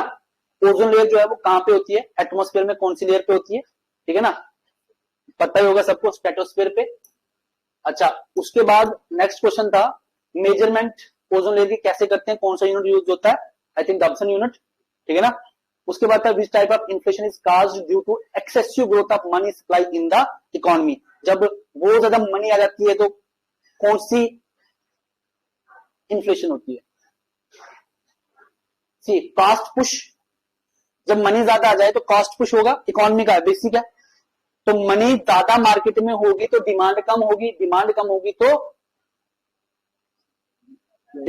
होगी तो उससे क्या होगा। देखो मनी अगर मार्केट में ज्यादा होगी, मनी मार्केट में ज्यादा है, तो मनी अगर मार्केट में ज्यादा है तो डिमांड बढ़ेगी, है ना। डिमांड बढ़ेगी तो उसकी वजह से क्या होगा, पैसा भी मतलब डिमांड बढ़ेगी तो प्राइसेस भी बढ़ेंगी। दूसरा है कॉस्ट पुल, ऐसा कुछ होता नहीं वैसे, कास्ट पुश होती है, कास्ट पुल नहीं होता, ठीक है। डिमांड पुल इन्फ्लेशन या डिमांड पुश इन्फ्लेशन, ठीक है ना। तो ये सिंपल बेसिक क्वेश्चन है इन्फ्लेशन से। मैंने आपको पहले बोला इन्फ्लेशन से क्वेश्चन पूछते हैं वो, या नहीं उसके आगे भी बड़ी बड़ी पूछे, ठीक है ना। Following confers the title of father of Indian nations on Mahatma Gandhi. Father of nation Mahatma Gandhi को किसने बोला था, हिस्ट्री से क्वेश्चन है ना। वन लाइनर तब पूछते थे, अब ज्यादातर वो क्रोनोलॉजिकल ऑर्डर पूछते हैं, ठीक है। इसका सुभाष चंद्र बोस आंसर है, तुम सबको पता भी होगा, ठीक है। सी ऐसे ही क्वेश्चन इसमें भी है। सार्क सबमिट हुई थी, ढाका, इस्लामाबाद, काठमांडू, ये करंट अफेयर में क्वेश्चन था सार्क की सबमिट। अभी भी क्वेश्चन आता है इससे, सार्क से दूसरा क्वेश्चन, सेम टॉपिक से दो क्वेश्चन उठा दिए, ठीक है ना। ट्रॉपिकल कंट्रीज पे क्वेश्चन है, ठीक है, ज्योग्राफी से। देखो इसमें क्वेश्चन आ गया, United Nations economic council is, किसने कितने मेंबर इसके, 54 ही आई थिंक, ठीक है ना। यूनेस्को के कितने, यूनेस्को के नहीं, इकोसॉक के, ठीक है। इस पे आगे जाओगे ना 1-2 साल बाद, आप देखोगे इकोसॉक की फुल फॉर्म पूछी है, सेम क्वेश्चन थोड़ा घुमा के पूछ दिया होगा ये कैसे में। मतलब क्वेश्चन फॉलो, मतलब उसी क्वेश्चन को तोड़ मोड़ के दोबारा पूछ देते हैं, ठीक है। Not a global noble guess, ठीक है। उसके बाद डिजास्टर में, डिजीज में क्वेश्चन है, inflammation of skin and also known as eczema, क्या होता है, ठीक है ना, इस पे क्वेश्चन है। फिर देखो कॉन्स्टिट्यूशनल अमेंडमेंट एक्ट से क्वेश्चन पूछा गया, कौन कौन सी अमेंडमेंट को मैच का फॉलोइंग करना है, ठीक है ना। इंडियन कॉन्स्टिट्यूशन से सिंपल क्वेश्चन है, ठीक है। यहां चले जाओ, बायोटिक कम्युनिटी कौन सी होती है, बायोटिक कम्युनिटीज आपने पढ़ी होंगी। मैंने कहा एनवायरमेंट इकोलॉजी से बेसिक टर्म्स पे क्वेश्चन आते हैं, सी बायोटिक कम्युनिटीज कौन सी होती है, ठीक है ना। अगला क्वेश्चन देखो, energy source can't be replenished in the short term of time, ठीक है ना। एनर्जी सोर्सेज पे कौन सी एनर्जी जो होती है वो खत्म हो जाती है, वापस नहीं आती, इस पे क्वेश्चन, इसमें से कौन सी होगी। हाइड्रो एनर्जी तो रिप्लेस होती रहती है, ठीक है ना। जियोथर्मल भी होती है, wind energy, natural gas use कर दोगे एक्सटेंड हो जाते हैं, वापस जल्दी नहीं बनते, है ना। नेचुरल गैसेज जितनी भी होती हैं तो अगर एक बार यूज करती तो वापस बनने में टाइम लगाती है। तो आंसर यहां से सिंपल क्वेश्चन है, नेशनल डिजास्टर मैनेजमेंट अथॉरिटी, इस बारी भी है ना टॉपिक में, है ना, तब भी था। देखो क्वेश्चन वहां पे पूछा गया हुआ। ताजमहल को प्रॉब्लम चल रही थी कुछ ना डार्क होने की, तो कैसे हो रही थी, ठीक है। उसके बाद स्कर्वी, देखो साइंस से क्वेश्चन है, साइंस एंड टेक की बात करूं तो साइंस से बेसिक क्वेश्चन होते हैं। तो मेरा फेवरेट क्वेश्चन थे उस टाइम पे, मैं विटामिन पे क्वेश्चन पूछते थे, विटामिन के नाम, डिजीज, ठीक है ना, अलग अलग साइंटिफिक नेम्स, ये क्वेश्चन पूछे जाते थे। इनकरेक्ट स्टेटमेंट बतानी है, constitution man constitution of biogas कौन सा है, एड्स, ठीक है, इस पे क्वेश्चन है। WTO पे क्वेश्चन है, ठीक है। ये देखो यहाँ पे question national international court of justice पे क्वेश्चन है, ठीक है। फिर है मस्कन आइलैंड्स, ये अभी हमने देखा ना उसमें political map of India and the world, जब आप वो पढ़ोगे तो मस्कन आइलैंड आपको पढ़ना पड़ेगा, ठीक है ना। तो यहाँ वो ये वहां से क्वेश्चन है, वैसे ही तो न्यूज में था, सिंपल क्वेश्चन है, मस्कन आइलैंड कौन से ओशन में पाया जाता है। ऑयल स्पिल्स क्या होते हैं, ऑयल स्पिल से क्या प्रॉब्लम होती है। अभी oil spills are a major marine ecosystem threat which can Indian city face this issue in January 2017, मतलब करंट से क्वेश्चन था ऑयल स्पिल्स के इश्यूज से, ठीक है ना। उसके बाद देखो वॉल्केनिक रीजन से कौन सी एनर्जी जो है वो रिलीज होती है, जो पावर सोर्स बन जाती है वॉल्केनिज्म से, मतलब ज्योग्राफी से क्वेश्चन है, बेसिक सा, ठीक है ना। डायरेक्टिव प्रिंसिपल्स, ये पंचायती राज इंस्टीट्यूशन से क्वेश्चन है, ठीक है ना। नेशनल ह्यूमन राइट्स कमीशन से क्वेश्चन है, ठीक है। एड्स डे कब सेलिब्रेट किया जाता है। उसके बाद है इकोनॉमिक रिफॉर्म्स, LPG रिफॉर्म्स पे क्वेश्चन है, ठीक है ना। Universal declaration of human rights, अभी मैंने बताया ना ह्यूमन राइट्स से क्वेश्चन पूछे जाएंगे बेसिक्स टॉपिक से, तो बेसिक टॉपिक से क्वेश्चन भी आया यहाँ पे। इकोनॉमिस्ट, ये उस पे है, करंट अफेयर का क्वेश्चन है, ठीक है ना, उस टाइम का। NPO क्या होते हैं, ठीक है ना, registered in Belgium under disaster management, कौन से NPO था, करंट का क्वेश्चन है ये भी। Part of the constitution of India enjoyed the, ये पंचायती राज पे क्वेश्चन है, ठीक है ना। फिर आ गया सुप्रीम कोर्ट की रिटायरमेंट एज, देखो कॉन्स्टिट्यूशन ऑफ इंडिया भी टॉपिक भी दिया हुआ है। हाँ ये कॉन्स्टिट्यूशन ऑफ इंडिया है, पॉलिटी है, हाँ वही कॉन्स्टिट्यूशन ऑफ इंडिया, वही पॉलिटी। लक्ष्मीकांत की जो बुक आपने पढ़ी है ना, अभी उस टाइम पीरियड में क्या था कि इस कंपोनेंट को अलग से देखो, GS कितने नंबर का था, आई थिंक 30 मार्क्स का, है ना। 20 की इंग्लिश थी उस टाइम पीरियड में, 30 नंबर का GS था, और फिर 10 नंबर की ना कॉन्स्टिट्यूशन ऑफ इंडिया अलग से था। इस बार उसको क्लब करके 36 में डाल दिया है ना। देखो उस टाइम पे कॉन्स्टिट्यूशन ऑफ इंडिया से क्या क्वेश्चन आए थे, सुप्रीम कोर्ट के जजेस की retirement age, governor general of India, government of India act refer to as the under article 6 of Indian constitution, मतलब 1935 का, ठीक है ना। उसके बाद कोड ऑफ क्रिमिनल प्रोसीजर, ठीक है ना, कौन सी लिस्ट में है, 7 शेड्यूल पे question. To protect the sovereignty union integrity of India, कहां पे लिखा हुआ, प्रेम्बल में, ठीक है ना, प्रेम्बल में या फंडामेंटल ड्यूटीज में भी हो सकता है, ठीक है ना। To protect the sovereignty union integrity of India established under which of the following sections of the Indian constitution, it is a fundamental duty, ठीक है ना। सिंपल क्वेश्चन है, आर्टिकल 370। हाँ ये चीजें थोड़ी टफ हो जाएगी, मैंने इसलिए आपको पहले कहा ना, इसको फॉलो मत करो, ये पेपर फॉलो, आपको 20 के बाद के पेपर फॉलो करना है। SSC में कोई भी एग्जाम हो, मैं अभी बताऊंगा ना आगे जाके, आपको एक पेपर बताऊंगा और, ठीक है ना। See freedom of religion, simple question है, आर्टिकल 370, ठीक है। इलेक्शन कमीशन ऑफ इंडिया से क्वेश्चन, ठीक है। उसके बाद देखो फंडामेंटल ड्यूटीज से, राइट टू एजुकेशन, ठीक है। सी ये सारे क्वेश्चन सारे कॉन्स्टिट्यूशन से क्वेश्चन पूछेगी, ठीक है ना। वैसे आगे आप जाओगे तो आप देखोगे और क्वेश्चन जो है बाकी कॉम्पोनेंट से भी क्वेश्चन पूछेगी, बट मैंने कहा ना कॉन्स्टिट्यूशन ऑफ जम्मू कश्मीर से क्वेश्चन था उस टाइम पीरियड में, डायरेक्टली मतलब सिर्फ कॉन्स्टिट्यूशन से ही क्वेश्चन होंगे। अभी कॉन्स्टिट्यूशन ऑफ जम्मू कश्मीर है नहीं ना, आपको ऐसे ना सेक्शन वाइज क्वेश्चन भी नहीं मिलेंगे, आपको सिर्फ question number 1 to question number 120 मिलेगा, ठीक है ना। ऐसा नहीं होगा, जो भी क्वेश्चन जो भी कंपोनेंट होंगे पहले एक कंपोनेंट के होंगे फिर दूसरे के होंगे, लेकिन क्वेश्चन सीक्वेंस वाइज होंगे। आप ऐसा नहीं है, इससे पता क्या होता है, माइंड सेटअप बदल जाता है इंसान का, ठीक है ना। मतलब आपको पता है कि अब सिर्फ मुझे जम्मू एंड कश्मीर की कॉन्स्टिट्यूशन को माइंड में रखना है, तब जब आप क्वेश्चन पढ़ोगे ना तो ये सेक्शंस नहीं बटे होंगे, अब ऐसा उन्होंने चेंज कर दिया। जैसे मैं आपको एक पेपर बताता हूं अभी का,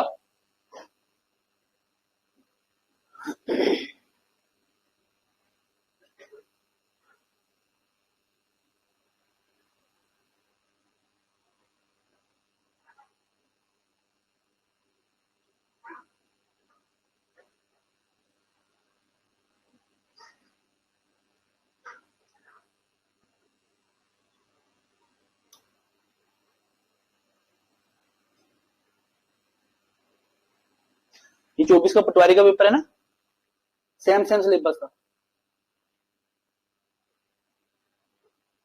देखो इसमें कोई वो नहीं है बताया हुआ। अपर हमसा क्या होता है, अब आए ना क्वेश्चन, बदल गए ना चीजें, स्टेटमेंट वाइज क्वेश्चन है। दूसरा तीसरा देखो कौन सा होता है, कल्याण मंडप क्या होते हैं। देखो सिलेबस पटवारी का सेम था जैसे एंटी का, ऑलमोस्ट सेम था, ठीक है ना। अब देखो क्वेश्चन बदल गए ना, अपर हमसा, ठीक है ना। कल्याण मंडप क्या होते हैं, true and false assertion based question आ गया, ठीक है। देखो इसको क्या करना है आपको, मैच द फॉलोइंग करना है, बड़ा क्वेश्चन आ गया, ठीक है। सी यहाँ पे मलेरिया पे क्वेश्चन है, तो मलेरिया पे आपको 3 टर्म्स बताई गई, 1 2 3 statements.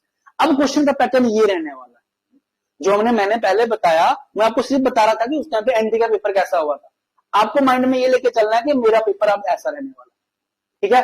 Term world coin recently seen in news, ऐसे क्वेश्चन यूपीएससी पूछता था कभी, ठीक है ना। Not an objective of NPCI, ठीक है। नेक्स्ट आ गया क्रोनोलॉजिकल ऑर्डर में डालो, मैंने कहा क्रोनोलॉजिकल ऑर्डर जीकेएससी बहुत ज्यादा पूछता है। क्योटो प्रोटोकॉल, मॉन्ट्रियल, वेना और बेसल कन्वेंशन, पहले कौन सा, बाद में कौन सा, बाद में कौन सा, ठीक है ना। You have to go through these points now, ठीक है। स्टैटिक ज्यादा याद होना चाहिए। Pole desert biosphere reserve located in India कहां पे है, ठीक है ना, एक ही तो है पता सबको। टॉक्सिक एयर प्रोडक्ट्स, इनमें से कौन कौन से हैं, देखो बदल गए ना question. You have to clearly go like a GK PSC aspirant now while reading the whole syllabus of your GK SSB NT, ठीक है ना। क्योंकि पेपर ऑलमोस्ट देखो कैसा बन रहा है। See arrange the following states in descending order on the basis of area census 2011, ठीक है ना। एरिया के बेसिस पे है, ऐसे पॉपुलेशन के बेसिस पे होता है। डैम्स एंड रिवर्स, पहले एक था, बोलो ये वाला डैम कौन सी रिवर पे बनना है, अब 3 4 पूछ दी उनके बारे में बताना है, ठीक है ना। See this one, Devika river originate in Himachal Pradesh, Devika river कौन सी, जो उधमपुर में चलती है, तो ठीक है ना। क्लियर हो गया। ये देखो एनएच, मैंने बताया हाईवे से क्वेश्चन कैसे आते हैं, अभी मैं बता रहा जब सिलेबस बता रहा था मैं। सी एनएच 27, नेशनल हाईवे 27 जो है वो कहां पे है, ठीक है। देख लो क्वेश्चन कैसे पूछेगी। Arrange the following newspapers in chronological order based on their founding years. See this question is not easy, ठीक है ना। पता तो है केसरी, अमृत बाजार पत्रिका, हिंदुस्तान और मातृभूमि, ठीक है ना। किसने बनाए थे, कब कब क्या बना था, ये आपको क्रोनोलॉजिकल ऑर्डर में डालना है, ठीक है ना। फिजिक्स, केमिस्ट्री, लिटरेचर, ये आई थिंक नोबेल प्राइज 21 के, ठीक है। Clear. Indian sovereignty is in sea extend up to dash dash nautical miles, बताओ। बेसिक क्वेश्चन है, 12 नॉटिकल माइल्स, ठीक है ना। सॉवरेनिटी 12 नॉटिकल माइल्स तक होती है, ठीक है ना। उसके बाद एक्सक्लूसिव इकोनॉमिक जोन होता है, ठीक है। ये देख लो लोकल मेरिटाइम टाइम, ज्योग्राफी का क्वेश्चन। ये क्वेश्चन यहाँ पे इसलिए है क्योंकि वो सिलेबस में ज्योग्राफी मेंशन होगी ज्यादा, ठीक है ना। हमारे सिलेबस में नहीं है तो क्वेश्चंस थोड़े कम हो जाएंगे, ठीक है। कहने का मतलब ये है कि पैटर्न आपको ये फॉलो करना, ये वाला ऐसे क्वेश्चन आएंगे, कोई डिवीजन नहीं है, सेक्शन वाइज सीधे 120 क्वेश्चन पूछे जाएंगे और questions will be harder than compare to the last and exam. इसमें अच्छा खासा कट ऑफ नहीं होगा, हाँ इतना है कि वो वैसा वाला कट ऑफ नहीं गया होगा जैसा जाता था, जैसे मैं बता रहा था पहले इतना कट ऑफ जाता है, इतना नहीं गया होगा, पिछली बात है ना, पेपर देख के पता चल जाता है, ठीक है ना। इतना अच्छे से पढ़ के जाओगे ना, इतना खुद पे सेल्फ कॉन्फिडेंस बना के जाओ ना। एक बार मैं केएस के पेपर में 47 क्वेश्चन अटेम्प्ट करके आया, इतने आउट ऑफ 100 47 क्वेश्चन अटेम्प्ट करके आया था मैं, और I was that much sure कि मेरा हो जाएगा, हो भी गया था, क्योंकि वो खुद का कॉन्फिडेंस था। तो मुझे नहीं आ रहा है ना, किसी को भी नहीं आएगा, कट ऑफ तो नीचे जाने ही जाने वाला, ठीक है ना। 100 में से 47 क्वेश्चन अटेम्प्ट करके आना मतलब समझ लो कि बहुत बड़ी भूल है। अगर आप खुद कॉन्फिडेंट नहीं हो तो हर बंदा 60 प्लस ही आएगा, मिनिमम 60 करेगा ही करेगा।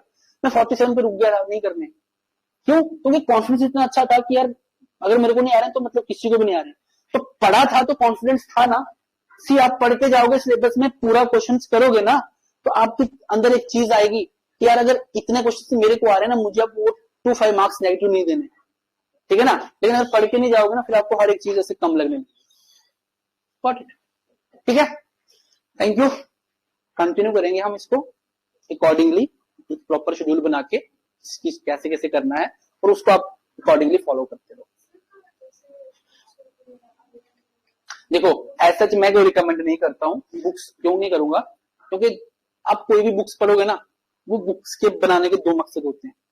एक, हाँ अगर आपको बुक्स तब पढ़नी थी जब आप यहाँ मेरे पास आए नहीं होते, अब यहाँ पे आए हो तो बुक्स फॉलो करने की जरूरत नहीं है।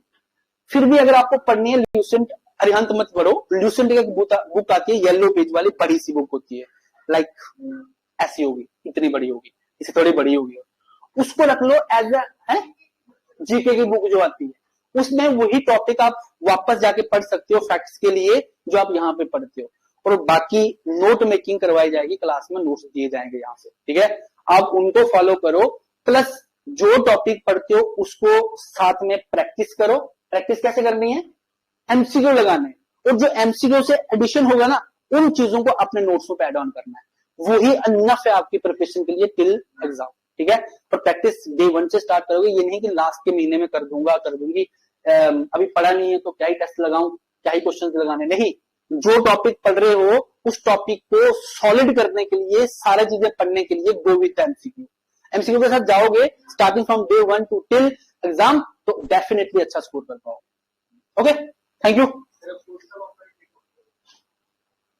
ऐसे बता देंगे, कोई बात नहीं, हाल तो जीएस पढ़ाऊंगा, ठीक है ना। स्टार्ट करेंगे कोशिश ऐसे कुछ ना अच्छा सा करेंगे, ठीक है, जो मतलब है